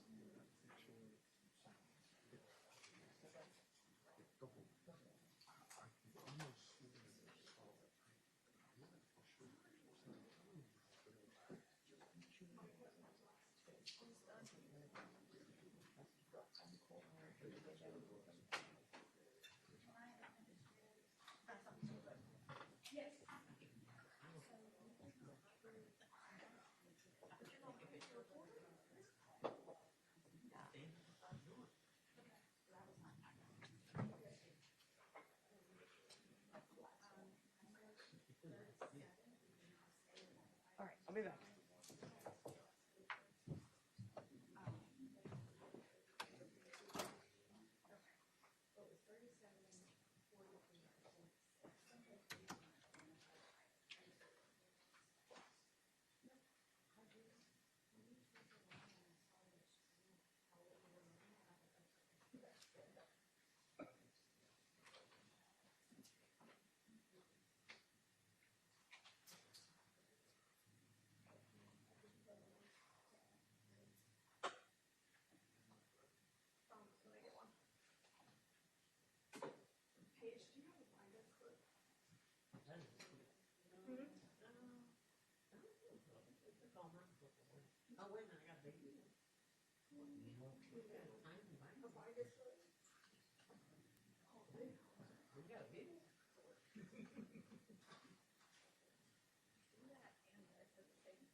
so that unnecessary feedback doesn't go through that.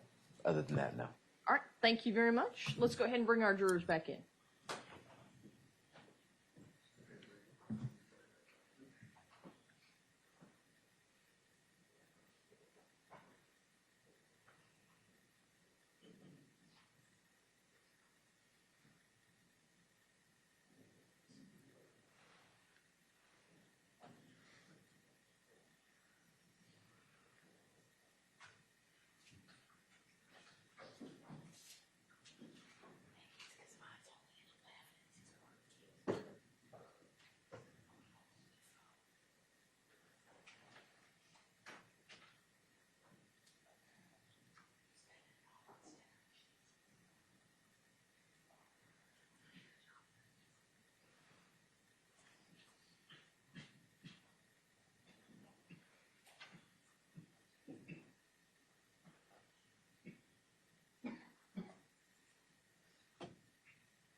All right, we've got everybody back with us from the break. Madam DA, witnesses with you. Thank you, Your Honor. Investigator Baldwin, when you finished processing the GMC terrain, what did you do with it? It was taken back to the impound lot. And how did that process work? The same way as I moved it. I had to put on Tyvek suit, gloves, boots with a little hood, and look like a spaceman driving it back to the impound lot. And can you describe the impound lot? Yeah, it's the chain link fence with 2 sets of gates, and it's chained and locked shut with a combination lock. What type of ground is it? Gravel, dirt. I want to jump ahead a little bit. Actually, I'll do that in a minute. Do other officers bring you evidence that they have collected? Yes, so in addition to being crime scene and evidence, I'm the property manager, so any evidence that gets collected for any case at the office comes through me. And how does that procedure work? So they collect it however it is that they normally collect things, depending on what it is. Like we went over with swabs and shell casings and clothing. They collect it, fill out the package, seal it up, and then turn it in, either directly to me or they put it in one of our evidence lockers. And where are those located? In the patrol room. And what happens when somebody leaves you a piece of evidence? If they leave it in the locker, they put it in there, they put the lock on it, and I'm the only one that has a key. So I go by the next time I check evidence, generally every morning, or if I'm expecting something later that afternoon, and unlock it, take it out, take it back to my office, and do the normal processing and put my stickers on it and either send it to crime lab for testing or store it.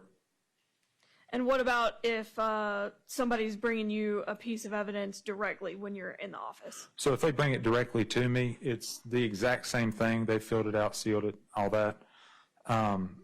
And I'll process it, put my sticker on it, send it for testing or store it. Occasionally, if they don't have the correct packaging, like on the scene, I'll assist them with repackaging it into something that's more appropriate for storage. And when items are done being processed at the crime lab, how do you get them back? Schedule an appointment, just like the first time, and drive up there, and they'll sign them out to me and make sure that we've got them all. And they'll give me a list. This is what you're getting back. I'll confirm that's what I got back.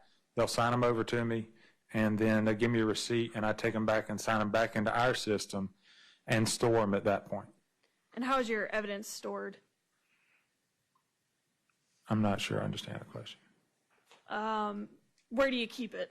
Okay, so we have an evidence room, kind of like a warehouse, and it's got lots of shelves in it and lots of boxes on the shelf, and we break the evidence down into different sections so that, you know, guns don't get stored with drugs, don't get stored with ammo, stuff like that. So it goes in the appropriate section under that case number, and it's organized by case number in order by year. And so if somebody says, I need to see evidence item 50 from this case, how would you find that? So in this case, if evidence item 50 is a DNA swab, it would be in general evidence. And so I would go to, because of the amount, a large case, it would be in a large box. I would go to the shelf in, for this case, 2022. I would find this case number, pull it off the shelf, and in that box, packaged individually, would be item 50. I remove that and sign it out to them for whatever they need it for, and then when they're done, they bring it back. I sign it back in and put it back in the box and back on the shelf. All right, thank you. I just want to jump ahead a little bit in time to June of 2024. Did you respond to the Orange County Jail with Sergeant Goodwin in reference to this case? I did. And what was the purpose of that?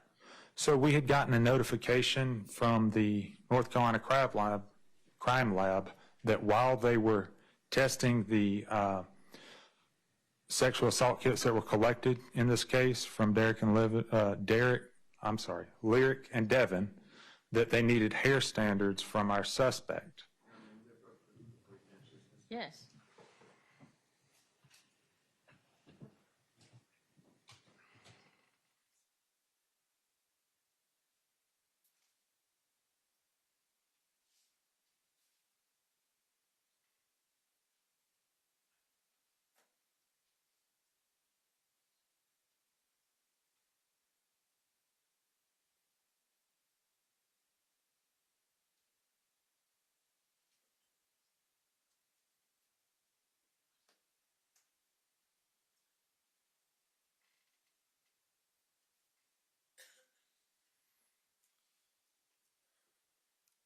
So, Investigator Baldwin, did you go with Sergeant Goodwin to collect a hair standard from the defendant?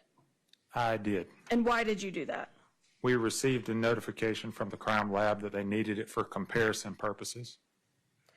And how did you collect a hair standard?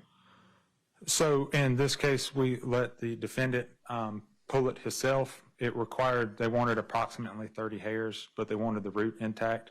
Pulling hair is never fun, but it's a lot easier if it's your hair versus me doing it. So we allowed him to pull us approximately 30 hairs from different locations on the head, the sides, the top, the back, places like that, until we got 30 that had a root attached. And what'd you do with those? Packaged them and sent them to the crime lab for the comparison. Investigator Baldwin, all of the evidence items that we have discussed this afternoon, the shell casings, the rocks, the DNA swabs from the terrain, and were those items all sent to the state crime lab for further testing? Yes. And were there other items that were sent to the crime lab for further testing? There were several other items sent. And what were those? We would have had items collected at the autopsy. I know that there were projectiles recovered from the bodies. They were sent for testing. They were sex assault kits collected from the bodies at autopsy. They were sent for testing. I can't recall anything else immediately. At some point, was there a DNA standard for the defendant turned into evidence? Oh, yes, there's a DNA standard for comparison purposes. And was that also sent to the crime lab? It was. If I could have just a moment, Your Honor. Yes, ma'am. Thank you.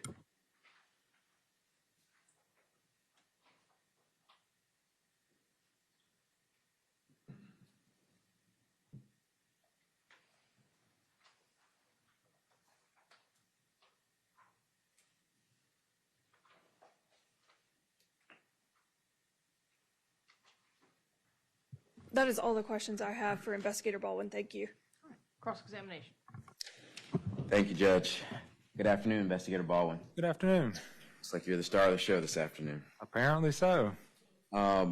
You mentioned that you started in this position as, we'll say, the collector of evidence and maintaining of evidence for the Orange County Sheriff's Department around 2020. Is that right? That's correct. And so prior to that, taking that responsibility, what was your role at the Orange County Sheriff's Office?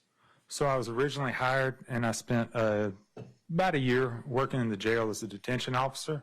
After that, I got my chance to go to BLET and become a patrol deputy. I did that for about 5 years, was an SRO, then an investigator, and then I took over this position. And when you took over this position, you mentioned you had to take classes in education in order to be, I guess, in order to accomplish these goals and fulfill these responsibilities. What classes and certifications did you get in order to perform these duties? So it was a list of classes that I gave earlier, the like tool marks and impression, basic crime scene, advanced crime scene photography, search and seizure, interview and interrogation, classes like that. And did you take these in 2020 or just over the course of your career? I've taken them over the course of my career. And then do you have to recertify or kind of relearn things as they change over time? Is there something you have to update on a regular basis?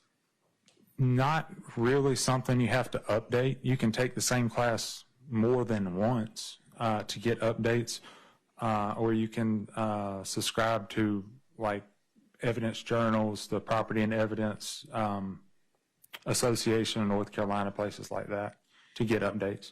Now, some jurisdictions, some law enforcement agencies, when there's a homicide or a big, we'll say a big case, they may call in someone from the SBI to actually do what you do. Is that right? Sometimes smaller agencies that don't have enough resources will often call in the SBI. But in this instance, this is kind of your role, and then if items need to be tested, you may in turn send it to a lab at the SBI. Is that right? After they're collected. That's correct. The North Carolina Crime Lab is separate from the SBI now. But yes, so my job is to collect and process the scene. And then I do very minimal testing. If something needs to be fingerprinted, I may do that. But any of your very in-depth stuff, your DNA, things like that, I'm sending to the crime lab and let their experts do that. And I apologize, I meant the crime lab, not the SBI. Yeah, that's In this case, did you yourself test any of the items that were collected? No, I did not test any of the items in this case. Okay. So on September 18th, 2022, you were called on the scene, and I think you mentioned the first officer, you talked to an officer to get an idea of what you're looking for or what happened. Is that right? That's correct. And I think you said you talked to Officer Suzanne, and you may have talked to other people, but that's who you mentioned today. It's more than likely Suzanne, if he was the first one on scene. It could have been his supervisor. I know sometimes supervisors will step in. And then after you kind of get this, we'll say, summary of what you're going to walk into, you then in turn kind of walk the scene to figure out how you're going to approach this and what tools you need in order to identify and collect things. Is that right? That's correct. I walk through and start identifying evidence and determine my equipment. And then you mentioned you took pictures of the scene prior to and then maybe after placards were put down? Yes, there were pictures taken during the processing. Okay. And then you mentioned you did a Faro scan, and that was like almost like a 3D look of the scene. Is that right? That's correct. It takes, I said 360 earlier. It's really 540, but of course above the camera doesn't really matter. It's just clouds in the sun. Okay. But yes, we did use that. And you had an opportunity to go over some of these pictures with the jury that walked them through kind of what the area would look like from the street, which would be Buckhorn, making its way to the crime scene. Is that right? That's correct. And then you talked about how the number of placards, I think it was maybe 1 to 21, that was on that scene outside near Buckhorn. Is that right? That's correct. Now,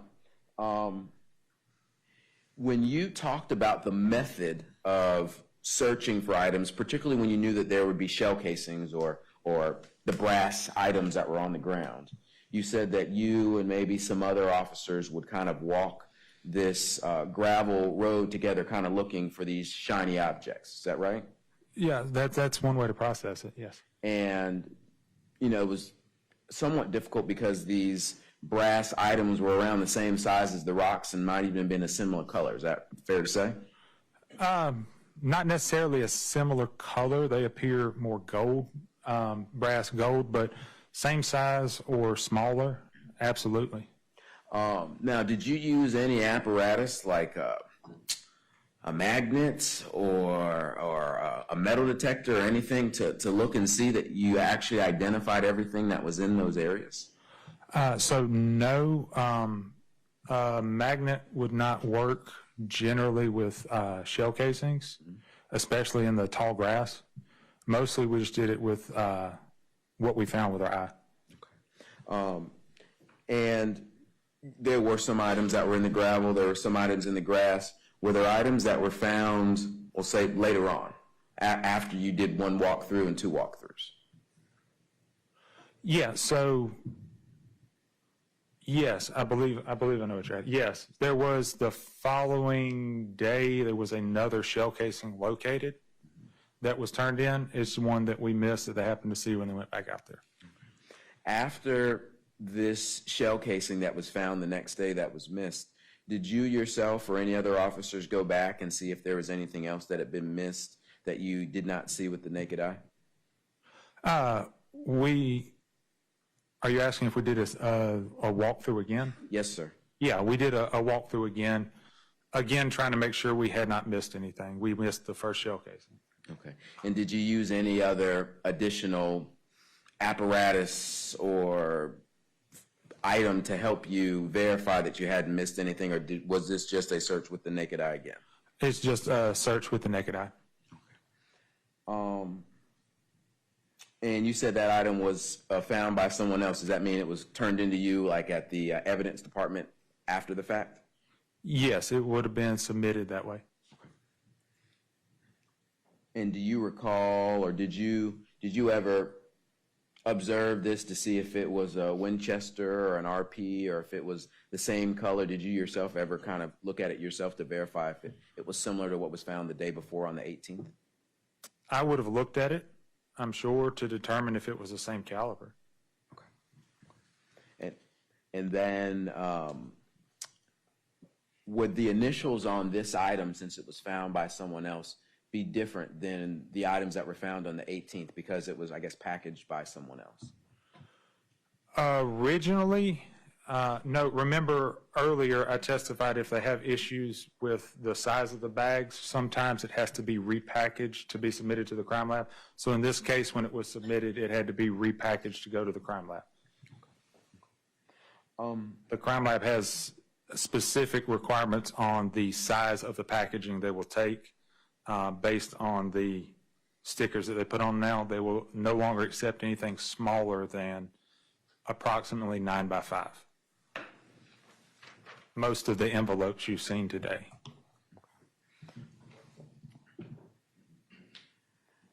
You mentioned after you kind of walked the scene and started marking things that the medical examiner arrived. Do you remember that? Yes. And you said typically when that happens, you'll kind of stop what you're doing to assist the medical examiner in their needs, and then you may go back to doing your typical job. Is that? That's correct. My job generally takes several hours. The medical examiner is not there nearly as long as I am. And sometimes stuff I need to do will hold them up. So I do what has to be done before they get there, then stop and help them, and then finish my job. One of the things you mentioned on your testimony is that when you were helping the medical examiner kind of pull up the pants legs and the shirts and examine the injuries, that it was hard for you to determine the entry and exit wounds on the scene. Is that correct? That's correct, yeah. And then, one moment.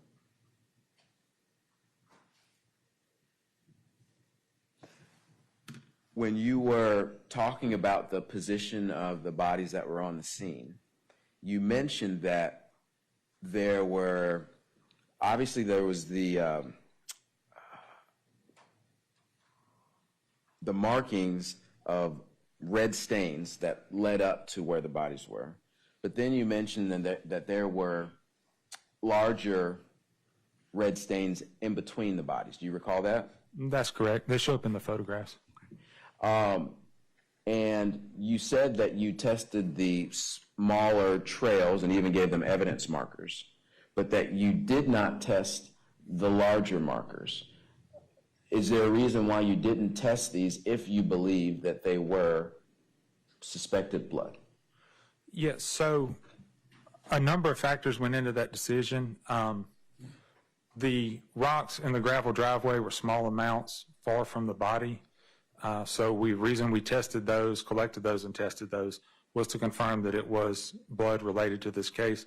Because the bodies had been in the location they were in the photographs for so long, my concern was body fluid or anything from the bodies running out because of the wounds, because of the time that had passed, because of the decay, would interfere with samples we took from those stains, and they may or may not give us an accurate result. Well, when we're talking about testing for DNA, for example, the amount that was there would have been enough to test to see who, if any, that came from. Is that correct? Yeah, I mean, it absolutely could have been enough to tell you who it came from. Like I said, my concern was fluids leaking from the body contaminating it. Okay. And so that was a decision that you made, or did you reach out to an investigator or sergeant and see if you should not take that just in case? No, that's a decision that I made. And there are items that you took for evidence or marked as evidence, like the vape pen and the cigarette butt that was close to the street.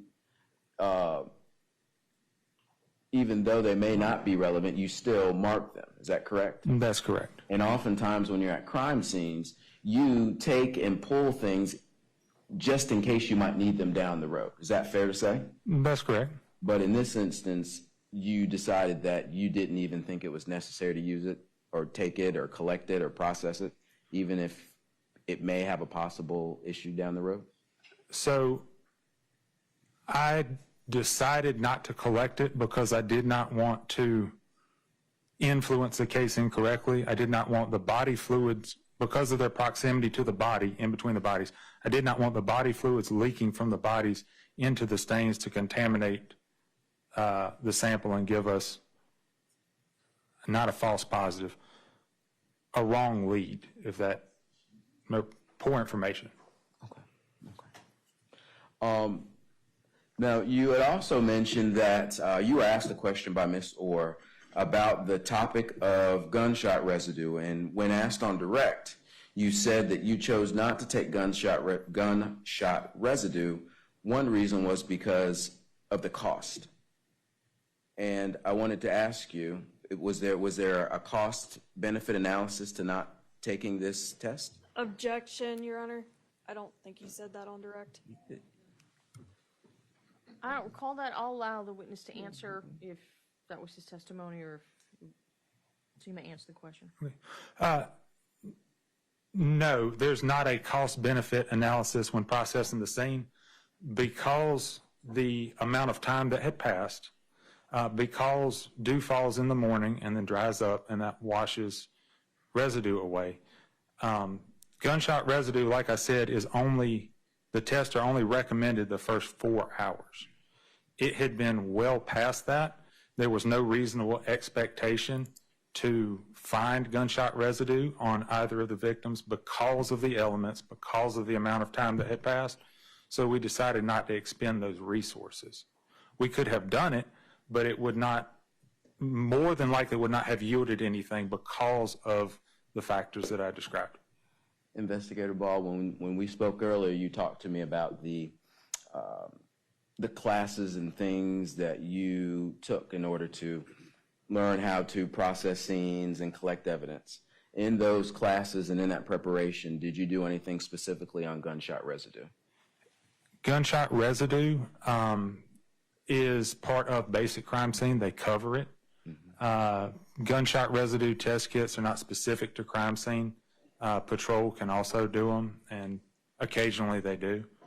It's not something that you need special training for. Now, isn't it true that collecting gunshot residue from different surfaces require different processes? Or you take different steps to collect gunshot residue off of different surfaces. Isn't that correct? No, I'm not sure I understand you. All right. If you were collecting gunshot residue from a person's hands, Yes. that would be a different process than if you're collecting gunshot residue from someone's shirt. Is that correct? Yeah, so if we're collecting it from somebody's hands, in the kit there are jars and swabs, and they're all labeled, and it comes with a little bit of acid that you put on there to help collect it. And you swab like the palm, the back of the hand, on both hands, and then there's like a little sticky pad thing that you tack on their hands to try to collect all the gunshot residue. If I was collecting gunshot residue or looking for gunshot residue on an item such as a shirt, I would take the entire item and send it to the crime lab for processing. And just like there are different processes to take an item or gunshot residue off of different surfaces, gunshot residue lasts different amounts of time on different surfaces based on how porous it is or different factors with the elements. Is that fair to say? That's a reasonable conclusion. If you're talking about does it last longer on clothing versus skin, is that what you're asking? Yes, or any different surface, whether it's clothing, whether it's a table. So clothing, that would be a lab question. I would assume it would last longer, but that would be a lab question. Well, based on your answer that would be a lab question, Yeah. did you make a mention to or send these items or make a request to have any of these clothes tested? Clothes meaning the clothes that were on the male and the female that are on the scene, to have them tested for gunshot residue? I did not. And that decision was based on what? Not to have them tested for gunshot residue? Yes, sir. It was felt at the time that it was not needed. There were projectiles removed from the body. Okay. Thank you. Now, you mentioned when you were looking at the evidence on the scene, particularly the brass objects, well, I guess we'll call them shell casings right now, that they were all 9 millimeters. Is that correct? That's correct. And although some of them had different factory or brand names, I think one was an RP and the other was a Winchester, they were all the same caliber. That's correct. And I think you said you had some kind of, you took like a tool markings class, is that correct? I did, yeah. And in that class, you would have an idea of maybe tool marking would mean you could kind of tell that a certain projectile came from the same firearm? No, that's a little bit of a misnomer. That's specifically for firearms and lab technicians. Tool markings I'm talking about are like pry marks. If somebody uses a screwdriver to pry a lock off of like your shed you keep your lawnmower in, or if something is struck with a hammer, the claw end of a hammer, how it digs in.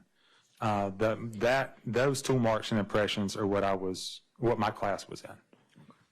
All right, so in this instance, you could not look at these shell casings and tell that they came from one gun or 12 different guns? That's correct. I cannot, with my training, tell whether they came from one gun or many guns. The only thing I can tell you is the make and the caliber. You had made a mention when you were talking about kind of the location of the shell casings that typically a handgun will eject that shell casing 6 to 8 feet. That's a good rule of thumb, depending on the environment, depending on the gun, the extractor, the ejector, the springs, all that, and what interferes with it. Like I mentioned, the tall grass might shorten that some. But a good rule of thumb is 6 to 8 feet. But in your experience, because I'm assuming your experience with firearms, every firearm, you don't really know what a firearm is going to do until you fire it. Is that fair to say? Yeah, all of them are unique. All of them have different characteristics. Like I mentioned, the extractor, the ejector, the springs, how worn it is. All of that affects it. And you didn't find any firearms on the scene. Is that correct? That's correct. There were no firearms located.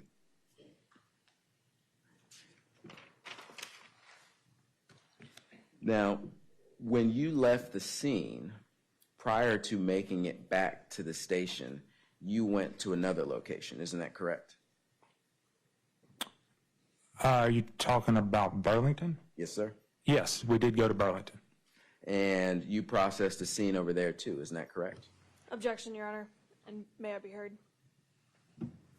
Outside the presence of the jury. Yes, please. All right, ladies and gentlemen, I want you to be able to stretch your legs again. If you all please leave your notebooks in your chairs. Everybody else remain seated. Please remember all my rules. We'll have you back here in just a minute.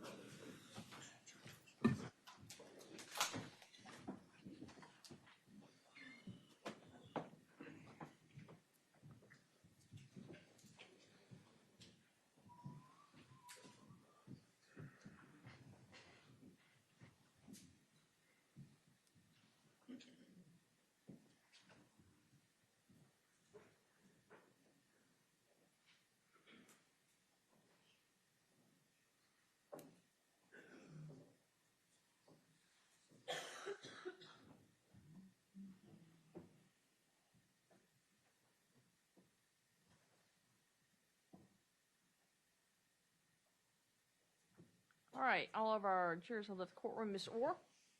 Your Honor, my objection is based on relevance and the potential to confuse or mislead the jury.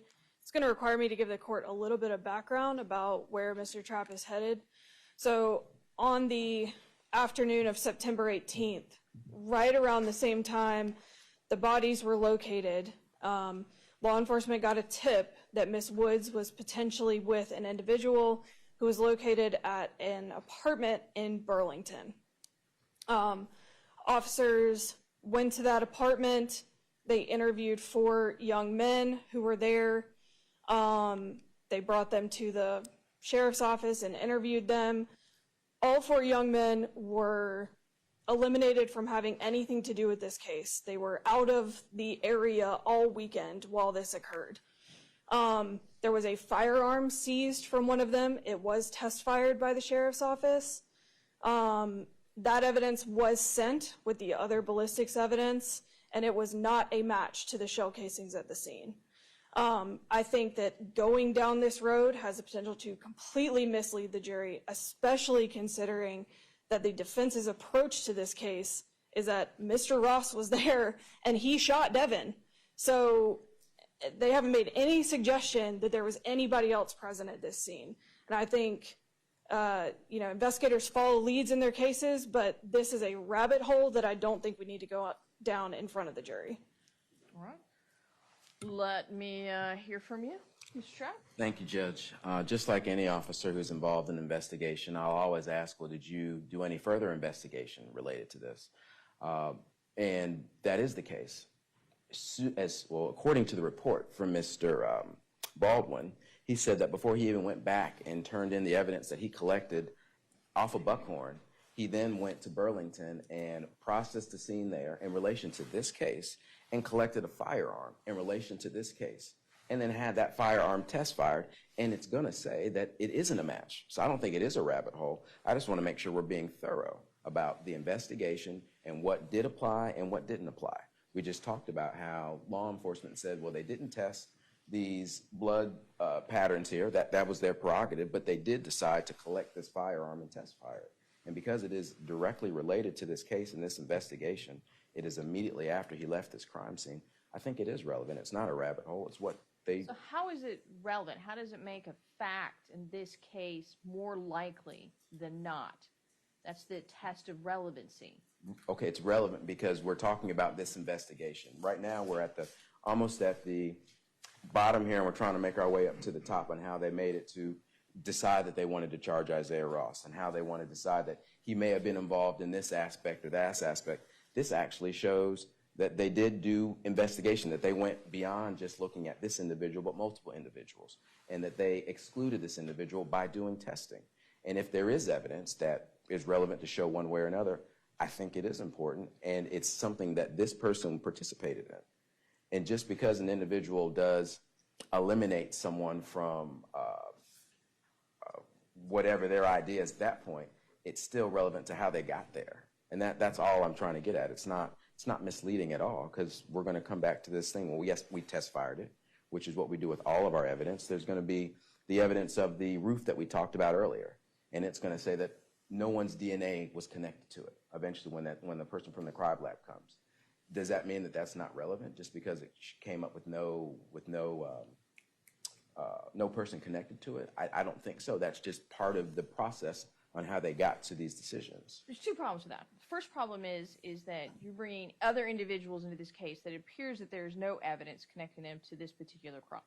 And as you know, in order for your client to sort of propose that there are other people involved or there's some sort of alibi or that they were involved in it, you have to have more than mere speculation to even introduce evidence of that. There's some pretty solid case law that says you cannot introduce the names of anybody else or suggest anybody else was involved merely for the purpose of speculation. Correct. It has to be more than just speculation that somebody else may have been connected or involved in this crime. It sounds like from what you're representing to me and the state is representing that there's no evidence that these individuals who were spoken to in Burlington, that there's any connection to this, that there's any evidence that suggests they're connected to this, and that in fact all of the evidence suggests the absolute opposite, that these individuals were not involved in this crime, and that there's no evidence that connects them to that. And you are not seeking through this witness, it sounds like, to introduce any evidence that would connect them to this crime.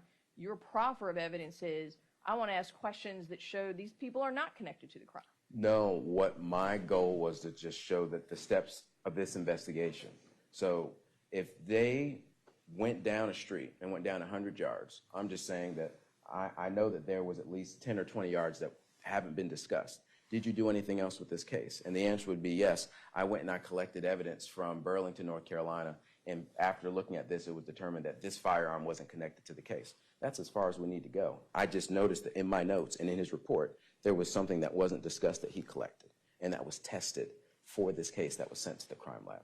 I'm not trying to implicate that anyone in Burlington committed the crime. That wasn't my intent.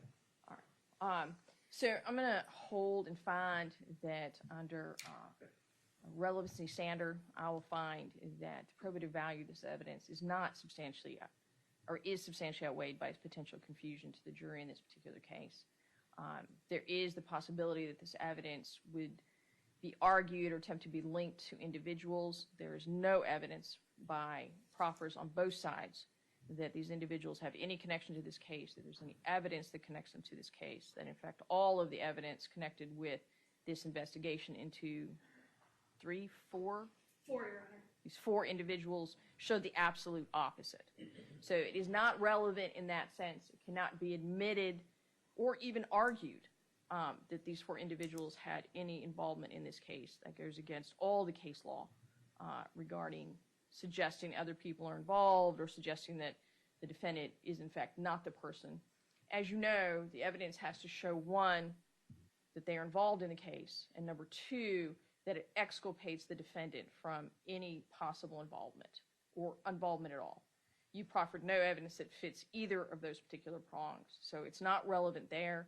That, though, talking about it could raise that particular confusion, and that substantially outweighs any probative value, which from what I understand, Mr. Trapp, is being argued. You want to show that the Sheriff's Department did a thorough and complete investigation, which is the only probative value you've offered it for. And so I don't know, I guess potentially it goes sort of character, I guess, or job performance, but I don't find that relevancy. I find that relevancy for that evidence is substantially outweighed for the possible confusion for the jury. Mr. Travis, another reason you wanted to offer this that I should consider its probative value in this case?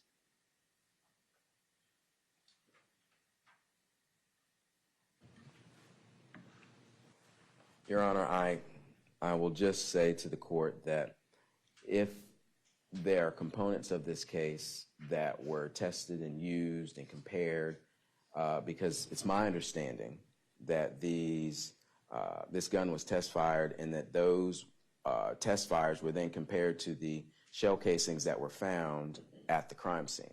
And so if we get to that point, if the person from the crime lab says that we did determine that these shell casings were all the same and that they did not compare to the shell casings from this test firing, that would then relate back to what this officer did on that day. And that's all I'm bringing up. Like, it was part of the case. It was part of the investigation as an exclusionary measure. But Mr. Trapp, your proffer of that testimony to me is that based on what you have read from the discovery, is that if, and I don't know that the state would call this person, if they were to call a firearms expert, that firearms expert, according to what you've told me, is going to say the test fire from the gun recovered in Burlington does not, in fact, match the shell casings that were recovered from the scene of this murder. Am I misunderstanding? That is absolutely correct. But I think... So the probative value of entering evidence that they collected a gun that did not match what was found at the scene of the murder, how is that probative on any material fact? Well, I know that on the day that these bodies were found, there was information given to a family member, one of the victims, that they believed that she was at this or in this orange Camaro. And so law enforcement sent several individuals to go pick up people and search the house and do whatever else. And what was found was a firearm. And they excluded that firearm. And then they found other information that may have said, well, this person could have been there and that person could have been there. But I just know that this individual, the individual who's on the witness stand, left the crime scene and went and collected items for this investigation. And that's why I thought it was relevant, because he was doing it for this investigation. And just because evidence shows that it is involved or isn't involved doesn't mean that we can't talk about it in court. I thought the idea is because they did investigate, because they did look into it and find whether it was connected or not, would be important to talk about his involvement in this case. And that's my idea. I didn't hear you, Mr. Trapp, but there's tons of evidence we do not admit all the time in cases that officers investigate or officers gather. Could be related to your defendant, could be related to everything. Any evidence that has to come in has to meet all of the requirements of evidence. The least is it has to be relevant. And the only relevancy you've offered to me so far is that you want to show that this officer did other things that by your own proffer did not lead to the defendant or another suspect. And as such, they are not. Your Honor, I will strike it. This isn't. No. I just want to make sure you got everything on the record. Yes. I am going to sustain the objection. I will note the defense's exception to my ruling. Yes, Judge. All right, let's go ahead and bring our folks back in.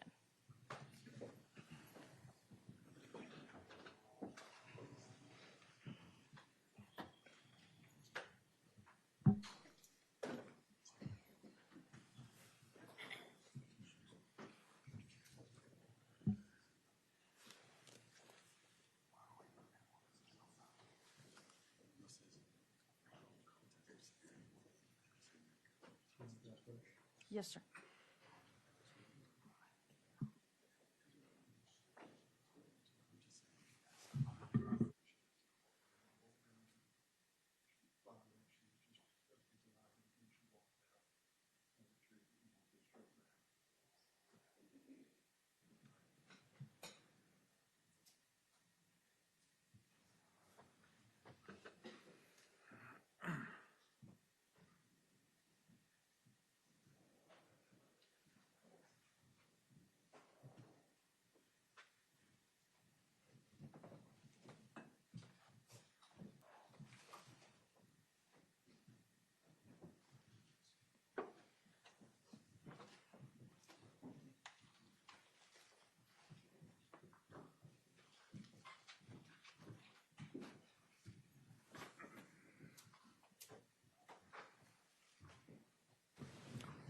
All right, we've got everybody back with us. I will sustain the state's objection. All right, Mr. Trapp, the witness is with you. Thank you, Judge. Investigator Baldwin, you mentioned that you had a chance to process this white GMC Terrain. Is that correct? That's correct. And you talked about taking pictures on the exterior and then taking pictures on the interior. That's correct. And then afterwards, you talked about, I guess, looking for things with the naked eye, like maybe red stains or red streaks, and then going in more detail and spraying with luminol. Is that correct? That's correct. And when you were doing your investigation on the outside of the car, do you recall where, if any, you saw any red streaks? Yeah, I believe it's notated on the evidence packs. The red streak was on the right front wheel rim. It would be on the rim that was in the photo.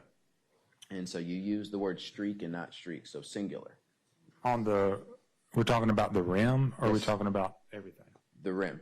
The rim, yeah, I believe it was one in the photo. Okay. And after kind of looking at things, because obviously our eyes can't see everything, so that's why we use other items to make it more evident.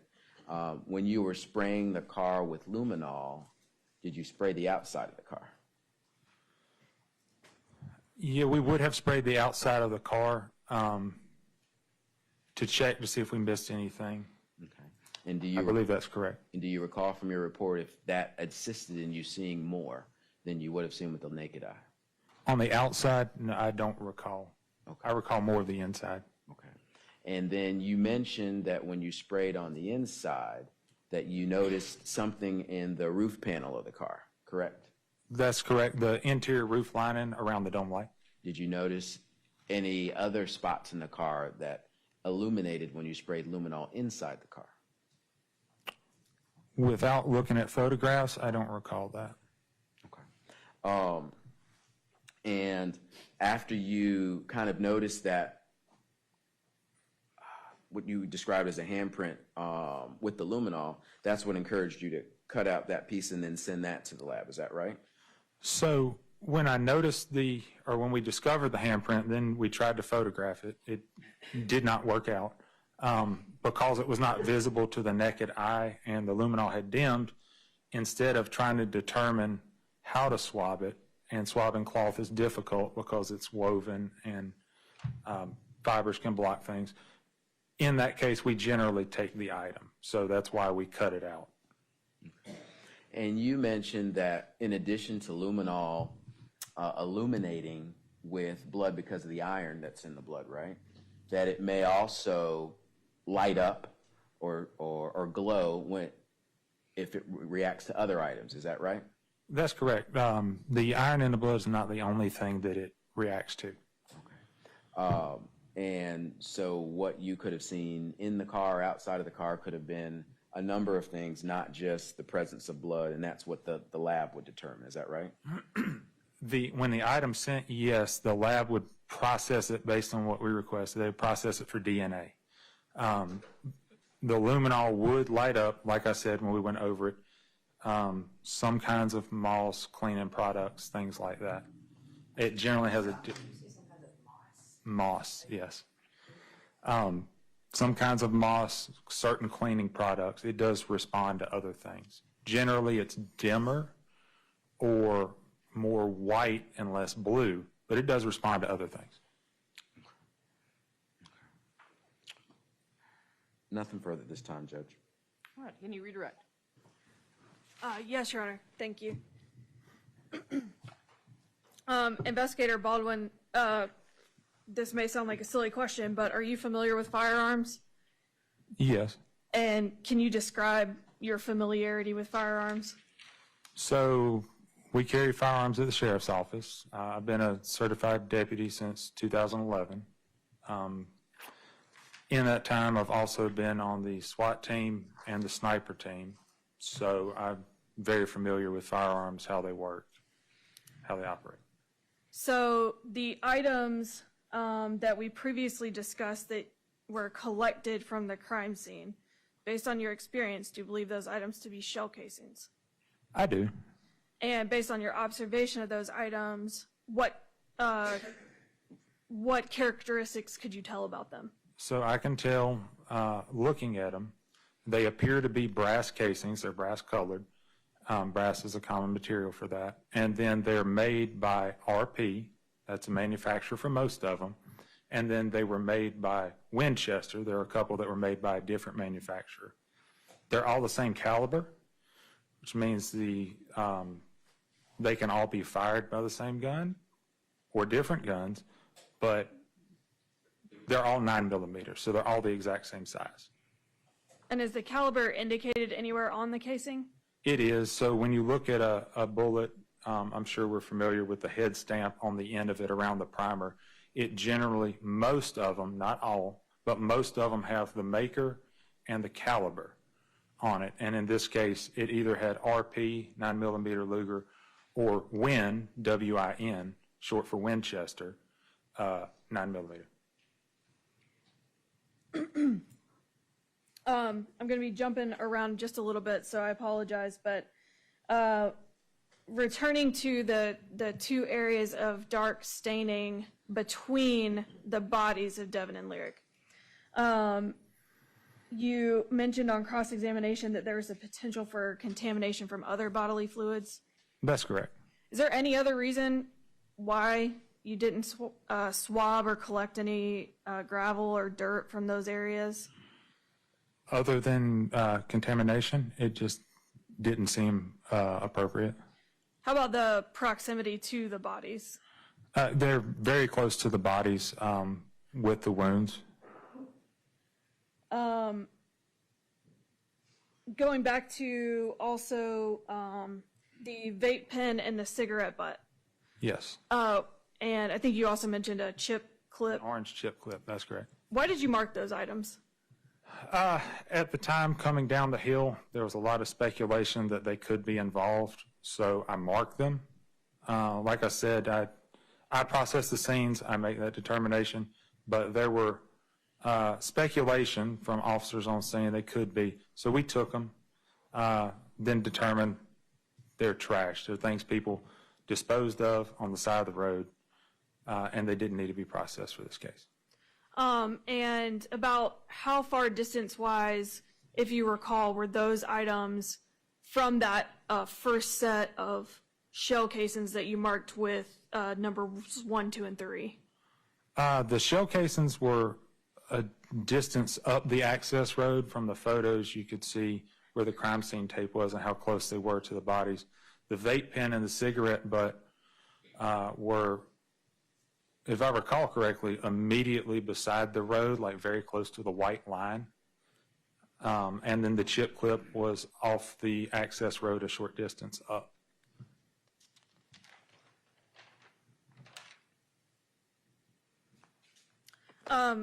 Mr. Trapp asked you a little bit about a shell casing that was located on the following day. Do you recall? That's correct, yeah. Were you actually present for the collection of that item? For that one, no. Do you recall who collected that item? Should be Walter Vila, Investigator Walter Vila. And do you recall how, or if or how you received that item from Investigator Vila? So in a bag, it's an evidence bag that we issue. Before the crime lab changed their standards, it wasn't a problem. Then they said you have to have the 9x5 envelopes. So originally it was in a very small paper bag, like a 3x5, about an index card size, because it's a very small item. I had to repackage it because of their standards.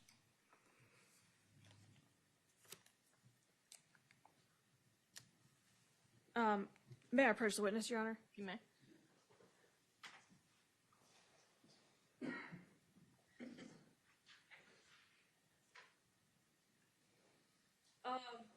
Investigator Baldwin, I'll approach with what I've marked for identification purposes as State's Exhibit 75 and ask you if you recognize this item. Yeah, this is our item .38, it's one brass-colored 9mm shell casing. And what's indicated on the packaging for that? Well, let me ask you first. Did you package this particular envelope? So this one I sealed, yes. And is that the same shell casing that you received from Investigator Vila? Yeah, it would be the same shell casing in that case. And has this item gone anywhere besides your office? Yeah, so the sticker on the front indicates that it went to the crime lab, and the sticker on the back also indicates it went to the crime lab. A second time it was resubmitted. That's what the white sticker is. And then it went to their various techs where they opened it and tested it and then resealed it. And is that in the same condition that you received it back from the lab? The last time, yes, it is. Thank you.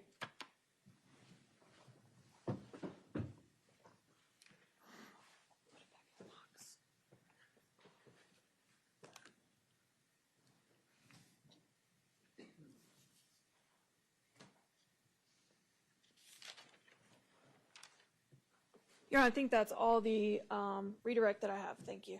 Thank you. Mr. Trapp, recross? Nothing on recross. All right, thank you. Officer, you may step down.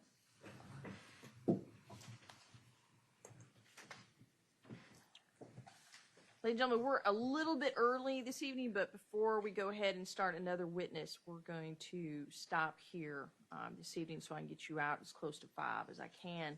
So I'm once again releasing you back out to your homes and families. So let me go over the rules so everybody remembers them. Number 1, you can all get together tonight. Just remember, you just can't talk about this case with each other. Number 2, you cannot talk to anybody else. Again, I know your family, your friends, everybody's going to know what's going on. And you just can tell them, again, remember, you're on this jury for a murder case, and you'll be able to talk to them about it after the case is done. Number 3, do not allow anybody to talk to you or around you about this particular case, which leads to number 4, the avoidance of all encyclopedias this evening. All right? Remember, no independent investigation of any kind. Do not look up anything on the internet. Do not ask the AI any questions. Do not try to look up the names of the people involved or anything that you've heard about in court at all. With that, please remember there will be some media coverage about this case.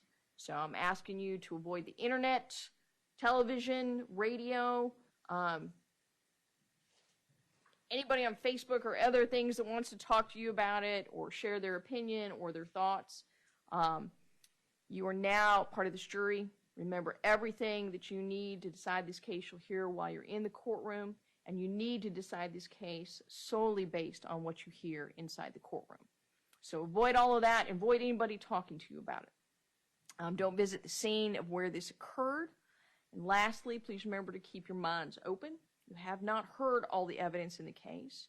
You have not heard the arguments of counsel. And you have not heard the law that you're going to need to apply to the facts in this particular case. So with that, I will again ask you to leave your notepads in your chairs. We'll take them and secure them this evening. Everybody else, please remain seated. We'll be back tomorrow at 9:30.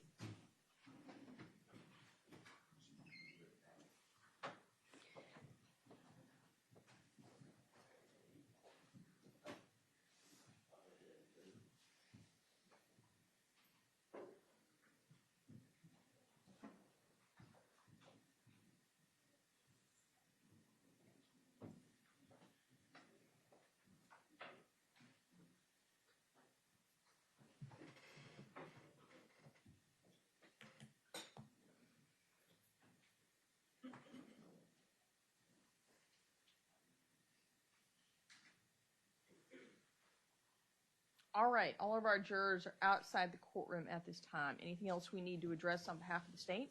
Yeah, I should have mentioned this earlier, and my apologies for neglecting to, but I am comfortable releasing Mr. Kaiser and Mr. Wilson from their subpoenas, and they were in the courtroom earlier listening to some of the rest of the testimony since they had previously testified. Same with Deputy Suzanne. I would reserve the right to recall Investigator Baldwin if needed for chain of custody or another issue that may arise that I'm not aware of now. Mr. Trapp, you have any objection to releasing everybody but Officer Baldwin? No objection to that, Your Honor. Just remember that Mr. Baldwin then needs to stay outside the courtroom while other testimony is being presented. I have no doubt he will follow all of the rules exactly to the letter. I have no doubt myself. All right, Mr. Trapp, is there anything else we need to address on behalf of the defense? No, I was trying to think back if we had a bench conference that we thank did you. not recreate. We did. We had a bench conference about collecting the hair for the standard. Mr. Trapp correctly approached to make sure there was no testimony about that sample being Collected from the jail. collected from the jail. And so instructed and agreed that the state just led and said you collected a sample from the defendant. So that was a excellent catch on that, Mr. Trapp. And additionally, that one of our bailiffs came up and just let me know Juror 6 had taken her notebook back with her. But as soon as he realized that, he walked back and got that from her. Thank you, Judge. So I don't think there was any problem with that. Anything else? No, Your Honor. Nothing from the Thanks for defense. reminding, Mr. Trapp. Thank you, Judge. All right, we will be in recess then until tomorrow morning at 9:30.